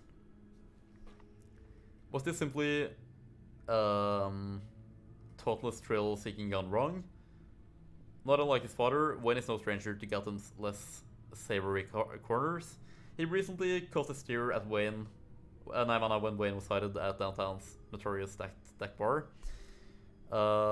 It is believed GCPD has probable cause to investigate Wayne, not really, not by the force, or at least bring him in for questioning. Yet have not done so. Vel, han prøvde. Det gikk ikke bra. Talk to Argus Holiday Agency for det I det minste. Digoset reached out to Wayne Enterprises, GCPD, and the agency to inquire whether the recent show of force at Wayne Tower had anything to do with Wayne's illicit activities. Each organization refused to comment. Ja, ser du, det her bare rehashing av det de har sagt allerede. Jesus. What are they not telling the public? Is Wayne embroiled in another scandal? Will this one diffuse like the one of last year? Or is this just the beginning of another dark chapter in Wayne's life? Godt spørsmål. Fra et sideperspektiv I hvert fall. Breaking news. Police shut down Body Spa. Police shut down Body Spa by Kate Clark. Okay. Downtown's Body Spa is currently a hub of police activity. Passersby and frequenters at the spa are baffled by the sudden closure of its doors and are wondering how long it will last. Combined GCPD and agency forces have created a perimeter, apparently as part of an ongoing investigation within the spa. The exact cause of their presence is unknown. Clients and employees who were present at the time of the authorities' arrival were quickly escorted from the site. However, the Gazette did talk to one employee leaving the scene. The masseuse, who looked pale and shaken, claimed she wasn't sure what had happened, just that people got hurt. I was in the middle of a massage, I didn't see anything, just some guy who stuck his head into the room, but I thought it was just a prank. Just a prank, bro. Prank him, John. Jeg bokstavlig talt prank him, John. Se, det var John though. He said something about a secret lab, I don't know, I'm sorry. End of quote, ok. Ja, det var jo Jokeren når han stakk hodet sitt inn på et random rom. Artig at det kom I artikkelen. Det sånne ting du får tilbake på når du leser det her, føler jeg. In the meantime, testy clients have taken to social media, condemning Body Spa for refusing to give refunds for appointments cancelled on accounts of these events. Ja, lol. However, a Body Spa representative promises to reschedule these appointments as soon as the current matter is resolved. More on the story to follow as information is made available. Jesus. Is the Agency Above the Law by Mark Phillips. The secretive government organization known as the Agency has become a common sight in Gotham. While their presence in Gotham is a justifiable answer to the rise of violent crime in the city, complaints of the agency's tendency to abuse its authority have poured into the mayor's office. The Gazette itself has received numerous letters lambasting the agency. Dock owners, in particular, are up in arms after multiple illegal searches on their private property, for which the agency offered no explanation. Ja, ikke sant? Det bullshit. Det skjønner jeg godt at de klager på. Yo, Nikolai Geta, velkommen til stream. Hvordan går det? Hva har du gjort på I dag? Okay, quote. It's like they answer to no one. Nei, vi gjør basically ikke det. I complained to the mayor, the police, the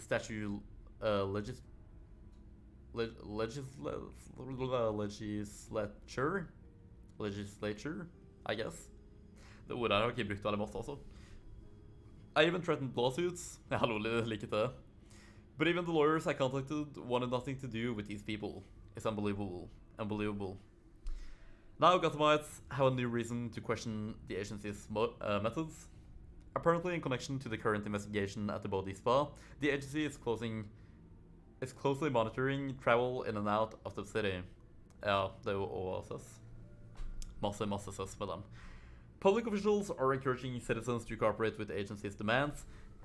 Gotham's security is the agency's priority. The sooner the agency finishes its work, the sooner Gotham's citizens can return to their normal activities. Det sånn alltid når jeg tror det sånn, ok, det her må være siste, men det bare sånn 5000 artikler til, men nå jeg seriøst her på slutten her da, så kom an liksom. Ja, det her confirmed den siste artikkelen før vi går videre. Litt vel, jeg liker å få det med meg, men det litt vel masse. Ikke så masse spill, spilt Sims 4 på stream. jeg er på Steam. Nå lager jeg mat, taco. Ok, nice. Koste med taco, det høres digg ut. Fortell meg, Nikolai Geta, hva er det du har på tacoen din? Hva er det viktigste å inkludere for din del? Egentlig alle andre også, nysgjerrig. Folk har forskjellige ting på taco. Enlighten me. Nå begynner jeg å bli sulten her også. Egentlig. Hva burde du spise etterpå, by the way? Vigil planned for victims of violence by Max Maloney. A vigil is being planned for to honor those civilians, officers, and agents who lost their lives or have been wounded by recent acts of terror. While the threat facing Gotham affects all of us, the families of these individuals feel the fear and pain of those attacks in a very personal way. Many decided a need to stand together as a sign of unity and defiance in the face of adversity. Yeah. However, some believe a public vigil. However, some believe a public vigil. Den setningen er ikke bygd opp riktig. Det gir ikke mening. Har de skrevet feil? It's a bad idea and only gives these violent criminals an easy target. But the GCPD promise a strong presence at the vigil and encourages Gothamites to attend. At the ceremony, family members of the fallen will also pay their respects, and religious leaders will offer words of guidance. It's a quote there. My dad, Chip Locke, died in the attack on the police arsenal, says Susanna Locke, Chip's daughter, who is expecting her first child in just over a month. Trist. Quote, we miss him so much. We were all devastated he won't be here to meet his granddaughter, but I know he'll be proud too. Knowing your granddad died helping others. Ja, ikke sant. Ja, she'll be proud, men fordi det er fra dattera sitt perspektiv I fremtiden. And on quote, eller samme, I guess. And that's why the vigil is so important, insists Susanna. We owe it to them to be here.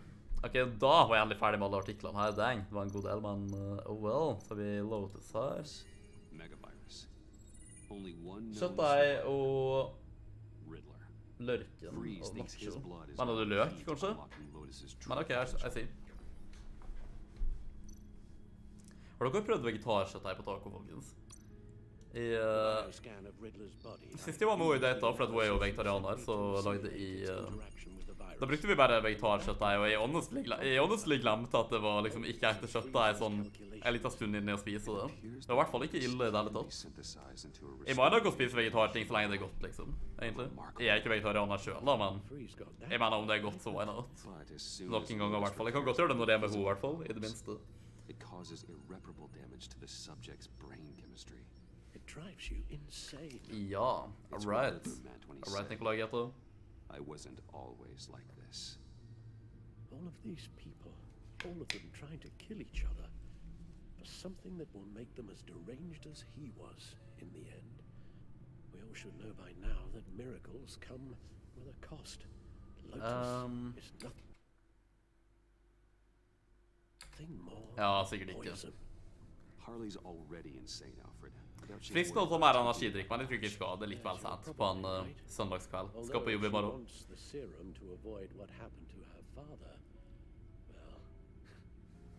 Indeed. Run the simulation again, then forward the readings to Special Agent Iman Avesta. I already ran it several times myself. I guess hun vår beste allierte akkurat nå. I wanted to be thorough. My problems are psychological. Hvem vet? Det vanskelig å si, men... Vel, det suggester at han drar på veldig lang ferie så fort som mulig etter at dette her over, egentlig. Om ikke med en gang. Jeg kan sikkert klare meg selv for now, I hvert fall. Det viktigste bare å passe på at Alfred healthy. Men igjen, han burde definitivt dra på det beste sykehuset ever og få testet oss ut før det, bare for å være sikker. Jeg kan arrange det, men stopp å avoide det. Du må sjekke det selv ut først og fremst. Yes, I know. Alfred will remember that. Vel, jeg passer på han. Det for han sier beste.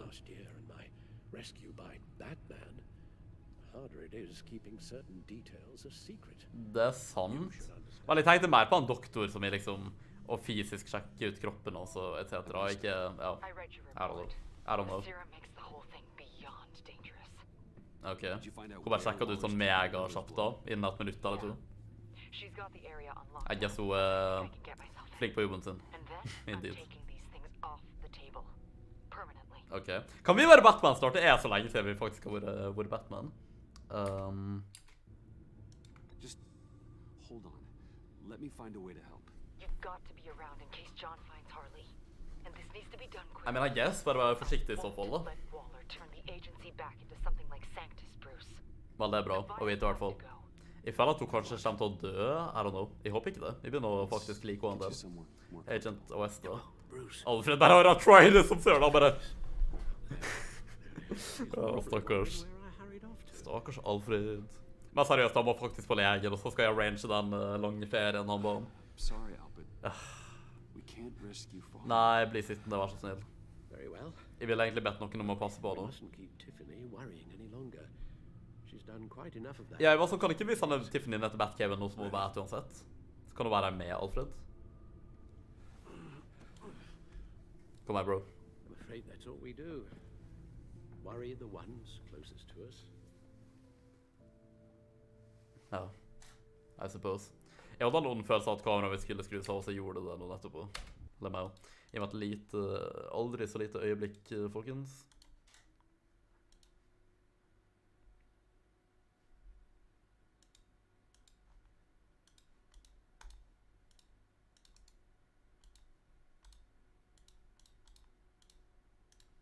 Ok, back.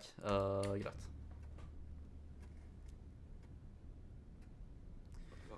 Han sitter I hvert fall på en mer behagelig plass I det veldig minste. Ah, nice. Bra. How are you feeling? Well, better. Better? A little more rest and some tea and I'll be... Jeg må dusje før jeg leier middag også. Make that a lot more rest. Ah, nice at du kom. The only thing hurt is my pride. Which... Forståelig. Eller jeg hadde følt det sånn selv. Ikke at jeg synes det på andre sine vegne, men mine egne. I'm not leaving your side until the doctor. Det kan være ridiculous da, sånn egentlig å tenke sånn, men... Understood. Be straight with me. How worried should I be? Relativt store mengder. You don't need to sugarcoat it. I just need Ja, han kommer ikke til å være ærlig nok om det selv. Definitely concerning. Yeah, I told you already that it's fine. Ja, evidently ikke. Yeah, I'm sorry, it's just... There's a lot more to worry about right now than me. Not real. Eller du jo nok så viktig uansett. So, Bruce, after our little talk at your office, I had an idea. Jaha. There's something I want to show you. Okay. So, Shoot. I've been working on this in my spare time. I remember you said you could use the help, you know, when you're Batman. Søren det her? I started thinking about a tactical suit, in case I'm ever needed in the field. Sånn, hva skal hun bli Batgirl I tillegg, liksom? Para-aramid synthetic. I mean, ok, det interessant, I guess. Use A and D to look at Tiffany's gear. Vel, jeg ville heller foretrukket Barbara, egentlig, den rollen her, da. Og så kan Tiffany bare være Lucius, liksom. Jeg hadde ikke sett for meg at hun skulle fysisk være ute I fieldet med oss. Føler at hun kan bli brukt på bedre områder. Jeg vil heller liksom litt at de introduserte Barbara, så hun kan bli Batgirl og sånn I sesong 3, kanskje. Jeg vet ikke, nei, det litt for tidlig for det også, egentlig. Han har jo ikke en Robin her. Jeg tror ikke han kan ikke være Batman så mange år heller. Det hadde vært nice om han adopterte Robin, eller liksom Dick, på en måte, I neste sesong, om det kommer flere som jeg håper det gjør. Og jeg faktisk ganske confident om at de gjør det eventually. De har fortsatt rettighetene til Batman, nye Telltale. Use A and D to look at Tiffany's gear, ok. Ja, det her ser ut som noe som ville vært på The CW, egentlig. Full spectrum, full surround heads-up display. I should be able to get the mesh fabricated in no time. Jeg ikke så fan av det designet her generelt, egentlig. Det var ikke det her I mente med samarbeid, to be honest. I'm getting ahead of myself. Litt. Jeg liker engasjementet, I guess, men... Vel... Det var... Jeg tenkte å kunne hjelpe på andre måter, bare. Og det ganske risky, liksom, uten trening og alt mulig. Alfred told me how Bane nearly killed you. Men det tydelig at den som lager spillet vil gå den andre ut og her da, eventually. That's a gun. Ja. Let me read you the specs. Vel, ja, men altså... Man doesn't use guns, Tiffany. Det er sånn reglene er. You mean at all? Nope. I guess I've never seen you use one. I don't use a gun because Batman doesn't kill. Litt concerning at I get it. your relationship with Tiffany has changed. Well, I mean, Still, I må nesten bare være criminals are always transparent med Batman. henne. Are you telling me you've never once considered a gun? Guess not. Just to even the odds. It's a no-brainer. Jeg tror Batman sin karakter ville liksom ikke gjort det der. Han ville vært veldig... So, Jeg mener om jeg var Batman, ville ikke Batman på samme måte, men... Without it, I would become the very thing I hate. listen, I should have thought it through more. Jeg bare føler at det var veldig ukomfortabelt for henne. Men altså, jeg skjønner. Men jeg må nesten bare være ærlig om det. I have a lot left to learn. Don't be so hard on yourself. Vel, det kan være bra at hun hømbler seg selv litt etter all bullshit hun har gjort det egentlig, de siste få episodene. John found Harley. Ah, ok. Selv om jeg sympatiserer veldig med henne, men det er litt drøyt, liksom, noen av tingene. The Old Bonus Bros Carnival, Outskirts of Town, ok. Better hurry. Kan jeg... Eller nei, det gir ikke mening å være Batman nå heller, fordi John vet ikke at vi er Batman. Det er litt... Det er for lite Batman også, deg. Jeg kan ikke huske sist han var i Batman-drakt. Eller jeg guess så vidt i sånn 2 minutter i forrige episode totalt, liksom, i en alleyway med John. Det var sørt det var dritlite. Jeg tenkte ikke over det da, men sånn på det punktet her. Ok, Bonus Brothers Carnival, 11:28 p.m. Hva er det her The Killing Joke-tinga skjer? Eller er det bare... Nei, jeg vet ikke.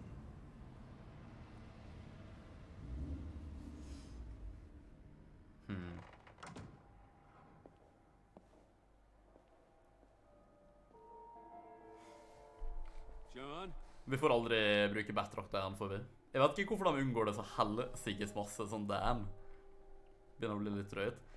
De kunne like gjerne bare kalt det liksom Bruce Wayne av Telltale Series, ikke Batman av Telltale Series. Eller de Telltale Series. Tea Party. Tea Party.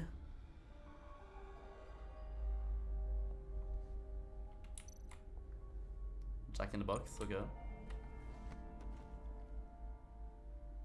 Jumpscare incoming. Ja, jeg er nysgjerrig.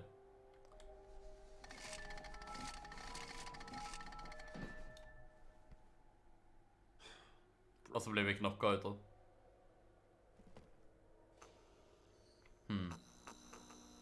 Jaha. Creepy atmosfære her, om vi nok en gang har sett det, eller opplevd det.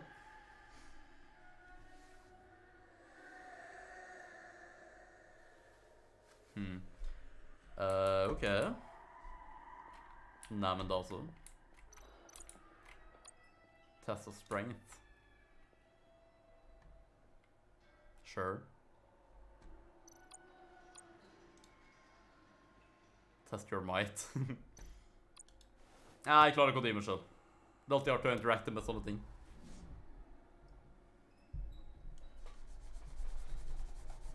I guess. Bam.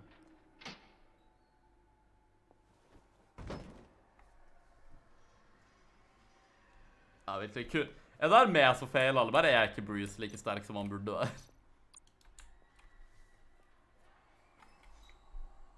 Dr. Quinzel. This is Harley's. Ha. Ok. Kanskje det er liksom en main skjulested han har forutenom Subway-plassen. Det var mer sånn et gruppe hideout. Men da trenger vel sitt eget også, I suppose. Trippy.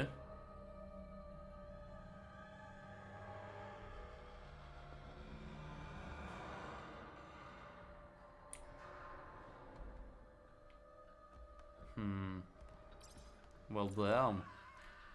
Koselig. Meget. Hvordan horror vibes er det her? Ha! Ha! Hva, hva? Ja, what the? Ok, jeg blir genuint skremt på det her. Artig. Den, jeg var ikke forberedt. Det blir sikkert mer sånne ting også nå. Stairs to nowhere. Why isn't it possible? It's just not. Why not, you stupid bastard? Basically. Ikke sant? Nei, men hallo.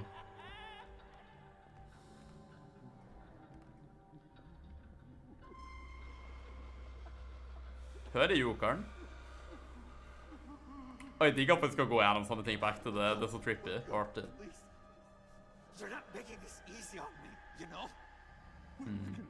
Så John er her i hvert fall. Hva ser du det her?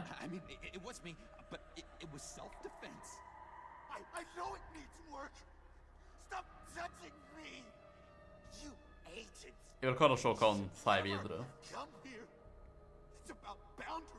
Så det kom agency-agenter hit. Vent, er Harley her i det hele tatt? Harley. Jeg vil kanskje bare få med dialogen her og ikke avbryte han til å be honest.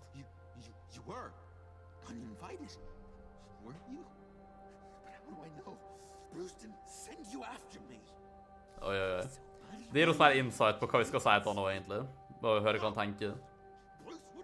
I certainly would not.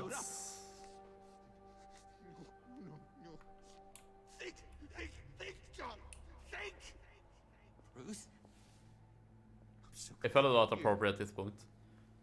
I guess.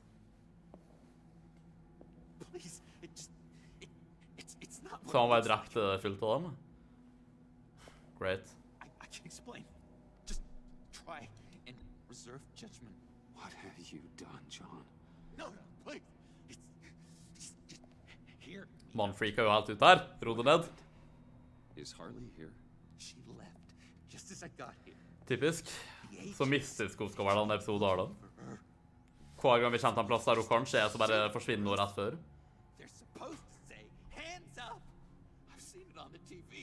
Nei, men da så. Fair enough. Enten ordrer Waller det, eller så forteller han ikke den fulle historien. Kan være begge deler, egentlig. Jeg tror han sagt skal sikkert bli til jokeren sånn ordentlig nå. So anyways, I started swinging.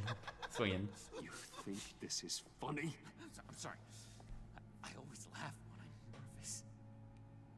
Sånn av sånn sykdom som han har i Joker-filmen. Selv om det er mer random også.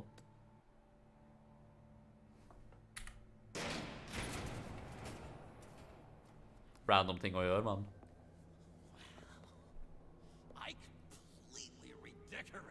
Completely. Jeg digger Joker-lotteren, den er faktisk disturbing.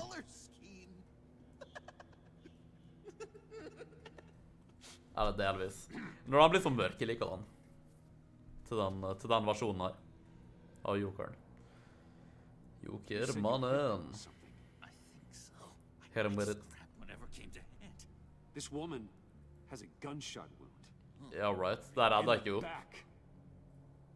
Oh, yeah, it's coming back to me now. Jaha. For a partner's gun, and I just went on autopilot. I didn't stop until I was safe.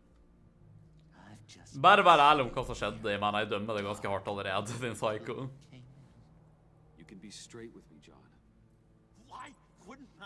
John will remember that. Yes, du kan være veldig heterofil med Jon. Det er greit. Det preferer jeg faktisk en.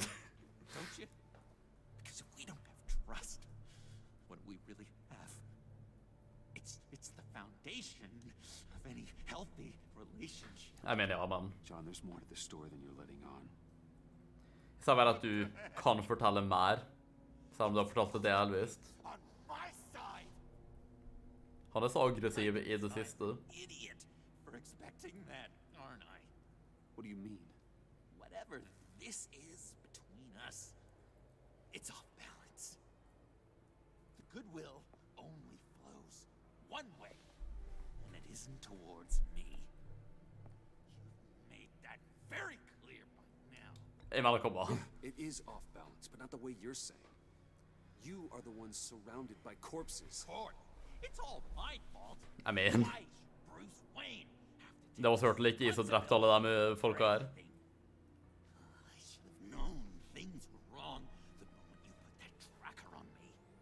Fair enough, man. Jep. Skal ikke si noe på den gangen, man. Jeg begynte å bry meg bare om han i forventet, da.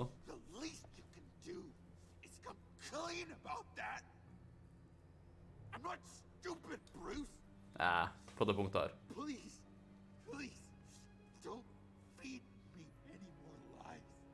Okay. Maybe I have been using you. I'm sorry, John, but there's more at stake here than your feelings. Ja, det er jo liksom det, da. John will remember that.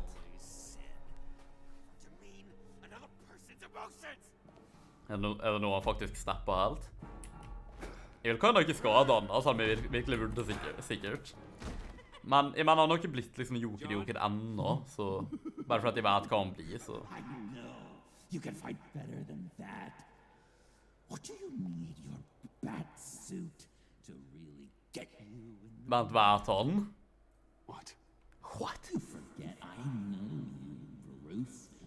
The real... Ok, det her var en interessant revelasjon. Some kind of mask.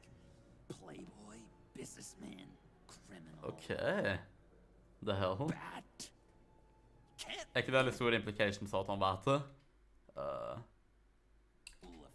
Figured it out, man. John, that's ridiculous.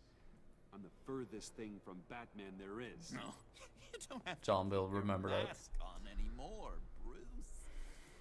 Not with me. Men jeg tror Jokeren ikke ville reveala identiteten han sett, for at han kan ha bryr seg ikke. Han ser bare Batman for Batman. Men jeg bare håper han ikke angriper meg på privat plan av den grunn. You pulled at the cafe when the bat signal showed up. You don't think I know? Vel, det kan være flere. Det måtte ikke være det uansett, og det kan ha stretchet ikke. Han er ikke sikker. Som svart post. I would never. We're two threads in the same stitch. Remember, bound together, even under strain. Then what's your point? After we raided the agency's convoy, Harley stashed one of their trucks here, and now it's gone, which means she's getting out of town. Okay. Across the Gotham Bridge. Let me help you stop her. I'm not asking for much, just a little favor. Kanskje han kan bli min Robin.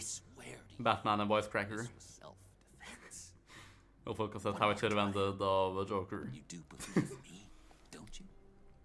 I mean. Still have faith in me, don't you?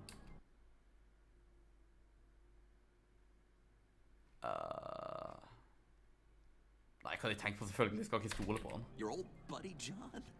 No. I can't trust you. Can't? Or won't? Begge, either. Everything I've done for you. Du har det som er fint, men Do what you have du er en psykopatisk mannevann. This ditch is broken. We could have done. Your relationship with John has changed. Batman. You had to go ruin it.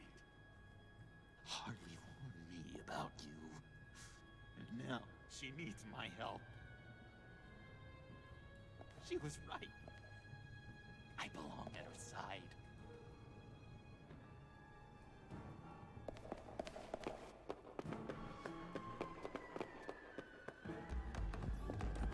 Nå må jeg da få lov til å suge opp snart. Jesus. Alfred, I lost John. Something tells me he'll be running right back to Harley. Anything I can do? Give me a surveillance feed at the Gotham Bridge. Harley's trying to get out of the city with the virus and a truck full of explosives.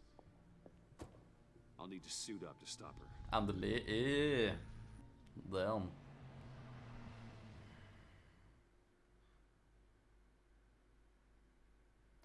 Zero-sum game. Og hva en achievement de fikk der. Jeg tipper det er det siste episode. Nei, siste scene på det. Gotham Bridge 12:16 AM. Jeg har sett bittelitt noe et YouTube-klipp der til en viss grad, og endelig. Men jeg husker ikke helt hva det var. Det var noe med Joker. Men jeg tror kanskje det her er klimakset av episode 4, om ikke tar feil. Hadde kan jo vært nice å runde av snart, egentlig.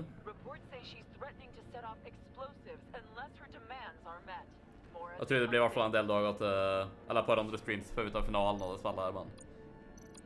Trykk, look at, ok. Men det er en GCPD-bil hun tok. Ja, hun er der, ja, ok. Confirmed. Ja, lol. Hva skal du forvente hun?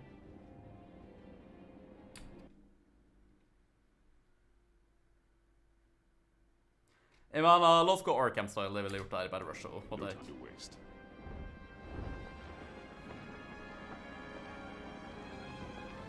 Awesome. I'm Batman! B-man.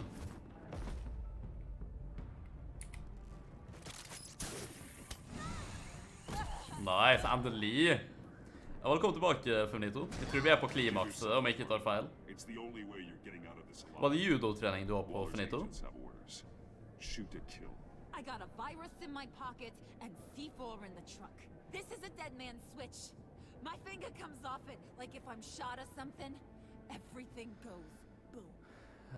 Ja vel da. Tell him I want the goddamn vials of Riddler's blood, or I'm gonna blow this frickin' bridge to hell, and everyone on it. What's it gonna be? Kanskje jeg skal kalle Cap. Doesn't seem like we got a lot of time. Look around you. You're not the one in control here. Then maybe we'll all go up in flames. I'm ready. Harley will remember that. Ja, what the heck? I see you found Miss Quinn. My people will take it from here. Du så på det stream, som du vet, og du sa du krytta lett til folk og ting, same egentlig. Ja, nei, jeg gjør nok det.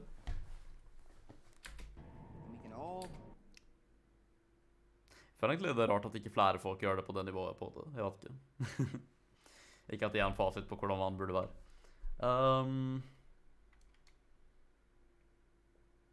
Go our merry way. She's mine now. This is a volatile situation and you're not helping. Ja, basically. Fin måte å putte det på. The only thing she understands is brute force. All of you can shut your damn pie holes. Men de minns ikke hva som skjer om hun blir skutt, sant? Hva søren forventer dem?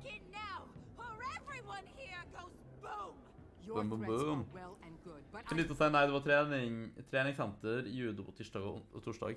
Ja, jeg var litt sånn, mente du å gå og trene styrketrening på et treningssenter, og det jeg tenkte først, men så var jeg sånn, nei, kanskje du bare mener judo, men ok, takk for oppklaringen. Men altså at du trener i tillegg da, Finito, very cool. Kanskje et story-messig. Ok, så basically, de var på The Black Site. Alle egentlig bare betrayet hverandre. De vet nå at Bruce var undercover. Alle ble tatt unntatt Joker og Harley Quinn. Bruce teamet litt opp med Agent of Vesta, gjorde litt mer research inn i Riddler sine filer og sånt. Vi sjekket liksom kodeksen og newsfeeden litt grann i Batcaven. Alfred hadde kollapset når vi fant han der, så han har det ikke så bra helsemessig, men Tiffany er der på Wayne Manor og passer på han. Så dro vi for å møte John, fordi han skulle hjelpe oss å finne Harley. Vi er litt sånn, har drama med han nå, så han begynte å fight og sånn, og Joker stakk av. Men vi fikk vite at Harley var på den broa her og prøvde å escape byen. Og det er basically der vi er nå da. Nå er vi endelig Batman igjen på det. Så jeg tror det oppsummerte det, håper jeg. Don't try and play me, lady. Your people took it from the subway. We took it, but someone destroyed it against my will.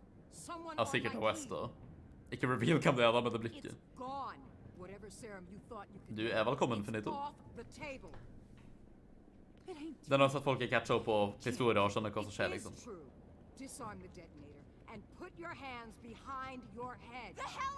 The hell I will!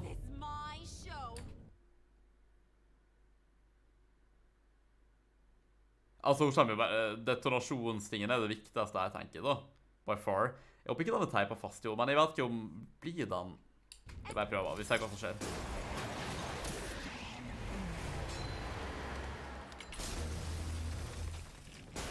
What the hell?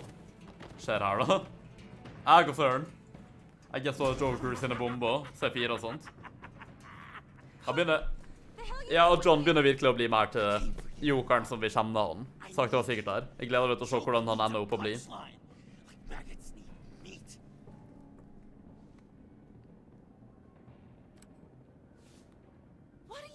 what the heck? They'll kill us. Oh no, Harley. I'm going to kill. Skal han bare casually gjøre det? Believe me, it's Ja, jeg trener 2 ganger i uka judo og 1 gang i uka treningssenter, sånn cirka. Nice. Bra for det, Benito. Inspirerende. Jeg tror ikke han bryr seg om han blir drept han nå. Give me the detonator. Now! You say you're all about justice. Det er for mange folk som vet hvem søren Batman er på det punktet her, altså damn. You tell me Ja, og Jokeren bare tydeligvis vet at Bruce er Batman somehow. what's just. Revealer han. My life. I lost half of it in an asylum to a sickness I Ja, det er nice. Det er veldig bra skrevet. I like it. But now I'm in control. Ok, nå begynner han å bli joker der. Oh my god. Rip.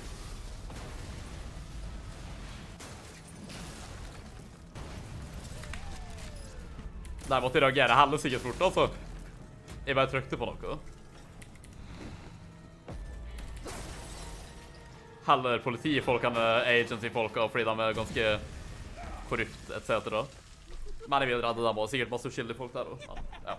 Plutselig følte at han var mest i fare. Han gikk for å redde, eller hun, politiagenten. You could have prevented everything. Instead, you made me into this. Jeg tar ikke accountability for det her. Ikke det hele tatt. That was beautiful, Mr. J.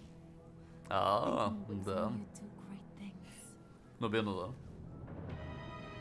Nei, men så sett så bra for dem, ikke sant? De er skapt for hverandre. Så psykopatiske som de er. Ok, kult. Ok. Ok, det er faktisk også som søren. Jeg har den planen om å liksom overleve det fallet her, eller meg. Joker kjenner igjen, ja, jeg begynner å kjenne igjen mer i nå. Det er veldig kul transition. Og det var det, episode 4, hvor Ails You. Ok, det var awesome. The punchline er skimt anlagt. Litt kortere episode der, følte jeg, men den var veldig, veldig bra. Bra pacing, egentlig, altogether. Nå er jeg superhyped for finalen, altså damn. Ok, jeg bare går gjennom kjapt det her. You and 53% of players left Tiffany feeling reflective. Ok. Tiffany felt solemn after learning about Batman's code. Vel, det må hun nesten vite, det kan være viktig. Så det. You left Tiffany feeling reflective after your discussion about Batman's code. Jeg håper hun er enig i den da. Må nesten være for å være med på teamet. You and 42.7% of players left Avesta feeling determined. Okay. She was apologetic when you expressed your frustration with her, revealing your secret identity to Waller. Ja, jeg mener, hallo. Jeg er ikke ok med det at du bare gjorde det, liksom. Det kan være veldig ille for meg at hun fant ut det på det, og kan bli brukt mot meg, så ikke forvent at jeg skal være ok med det, liksom. She was understanding about your pragmatic approach to Batman's code. Okay, fair enough. She was determined after she talked to you about destroying Riddler's blood. Så hun gjorde det, og det var sikkert bra, så ikke Waller fikk hendene sine på det. Jeg stoler ikke på henne. You and 75.1% of players left Alfred feeling proud. Ja, det er jo bra.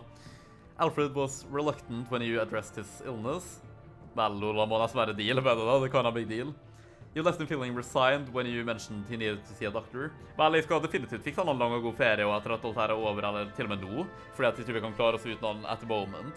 Det viktigste er helsen hans, egentlig. Men bare gå og se doktor først, og bare passe på at alt er ok nok til at jeg tør å sende han på ferie, liksom. Sånn kommer han. Jeg er bare reasonable og ansvarsfull å passe på han, fordi at jeg bryr meg om han. Alfred was proud when you advised Tiffany thoughtfully about Batman's code. Ja, det er kult. Liker alltid å gjøre han stolt. Ikke mid. For litt å si, jeg må rewatche streamen nå, må se med mine øyne og hva som skjedde. Ja, det vil jeg anbefalt egentlig, for litt å gjøre gjerne det hvis du orker det, altså. You and 24.1% of players left Waller feeling dismissive. Jaha. Submissive. Unbreathable. She was combative when you made excuses about how poorly things went with the pact.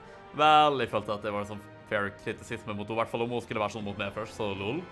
She was irritated. Nei, jeg mener, you irritated Waller when you said she shouldn't use Sainted Stack. Ja, jeg stoler ikke på henne, så det, lol. Hun er shady, liksom, hva skal jeg si? Det var successful. Til tross for at hun har vært hjelpsom til tider. Waller was dismissive when you refused to stand aside on the bridge. Vel, i styret den bilen her som Batman ikke hun Så får det bare være.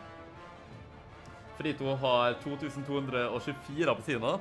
Det nesten 2222. You and 35.7% of players set John down the path of being a villain. Jeg mener, det kan være meningen da, det var rart om han ikke ble det, to be honest. Så jeg nesten, om vi så hadde hatt valg om å gjøre det, så ville jeg ikke gjort det fordi det ikke meningen. John was despondent when he told him Harley betrayed both of you. Jeg var ikke sikker på hva som var det beste å si der, men not really for at jeg betrayed han først egentlig, men ja, jeg prøvde bare å bullshitte litt med han, to be honest. He resented you for trying to tell him how to handle the situation with Harley. Vel, jeg prøvde ikke ut å hjelpe da, men jeg visste ikke at Bruce prøvde å gå ned så manipulerende ut som han gjorde da. Jeg kan misforstå litt, men jeg prøvde ikke ut å hjelpe da, det gjorde jeg, så sorry at ikke det jobbet ut liksom, men you have broken John's trust, and he has sworn to become your mortal enemy. Vel, jeg kan ha meninger uansett, så jeg var i hvert fall ærlig med at til slutt da, jeg hadde respekt nok til å gjøre det, men det ga mening ting vi har gjort uansett, men ja, jeg vet ikke alt altså. Men det er jo meningen at det skal bli sånn uansett på en måte. Did you lower the temperature for Mr. Freeze?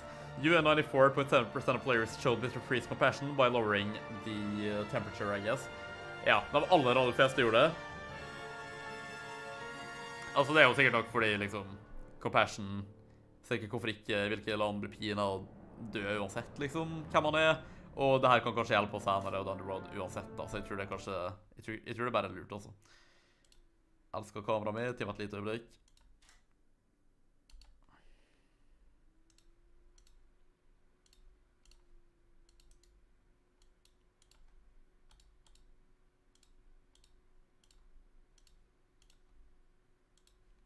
And we back. 5% ikke gjorde det da, douchebags. Did you trust John to find Harley by himself? You and 13.1% of players didn't trust John to find Harley by himself. Not really, han er unhinged som søren, så for alt i vet, så jeg skjønner ikke hvorfor alle var så gjerne her da, lol, men ok. Kanskje litt risky å pushe han til litt vekk da. Var det bare 2 valg her, som søren? Ja, fordi jeg følte at episoden var veldig kort, egentlig. Sier jo selv når han bare hadde 2 valg. Nesten som at det er bare siste episode, del 1 og del 2 i så fall, men alright, lol. Kunne du hatt flere viktige valg? Veldig rart, egentlig, men alright. Ok, så nå... Han nevnte jo noe med Stitch, altså appropriate titel. Nå er det kun en episode igjen av Telltale... Nei, det var Batman The Telltale Series, sesong 2. Siste og nyeste sesong. Kommer forhåpentligvis flere, da. Veldig kult å spille episode 4 nå som ikke visste hva kom til å skje i, liksom. Veldig, veldig nice. Jeg håper virkelig at vi får se Selina igjen, da. Og det er kjedelig om vi bare må vente på ubestemt tid for å høre fra henne, i hvert fall etter det som skjedde. Det blir kanskje bare samme situasjon som forrige gang, og bare verre. Det er kameraet ditt, altså. Ja, jeg vet. Jesus, jeg vet ikke hva jeg skal si. Anyway, beskrivelsen på episode 5. Ja, vent da. Neste blir Wolf Among Us, jeg gleder meg. Ja, right, jeg holder jo på å nevne Telltale-spill i sted. Ting som jeg skulle også ha blind let's play på, eventuelt eneste jeg skulle replaye, var eventuelt kanskje Game of Thrones en gang i fremtiden, Minecraft Story Mode sesong 1, for at jeg ville jo også spille sesong 2 der. Jeg har ikke spilt den, så det er interessant. Men jeg glemte at Wolf Among Us, det skal jeg jo replaye. Ja, jeg sa vel at Wolf Among Us blir det neste, faktisk, at jeg vil replaye det da. Ja, jeg tror faktisk det blir det. Etter det tror jeg det blir Back to the Future-spillet. Det har jeg ikke spilt før. Fordi nå har jeg sett filmene, og det er en canon sequel til filmene, så ja.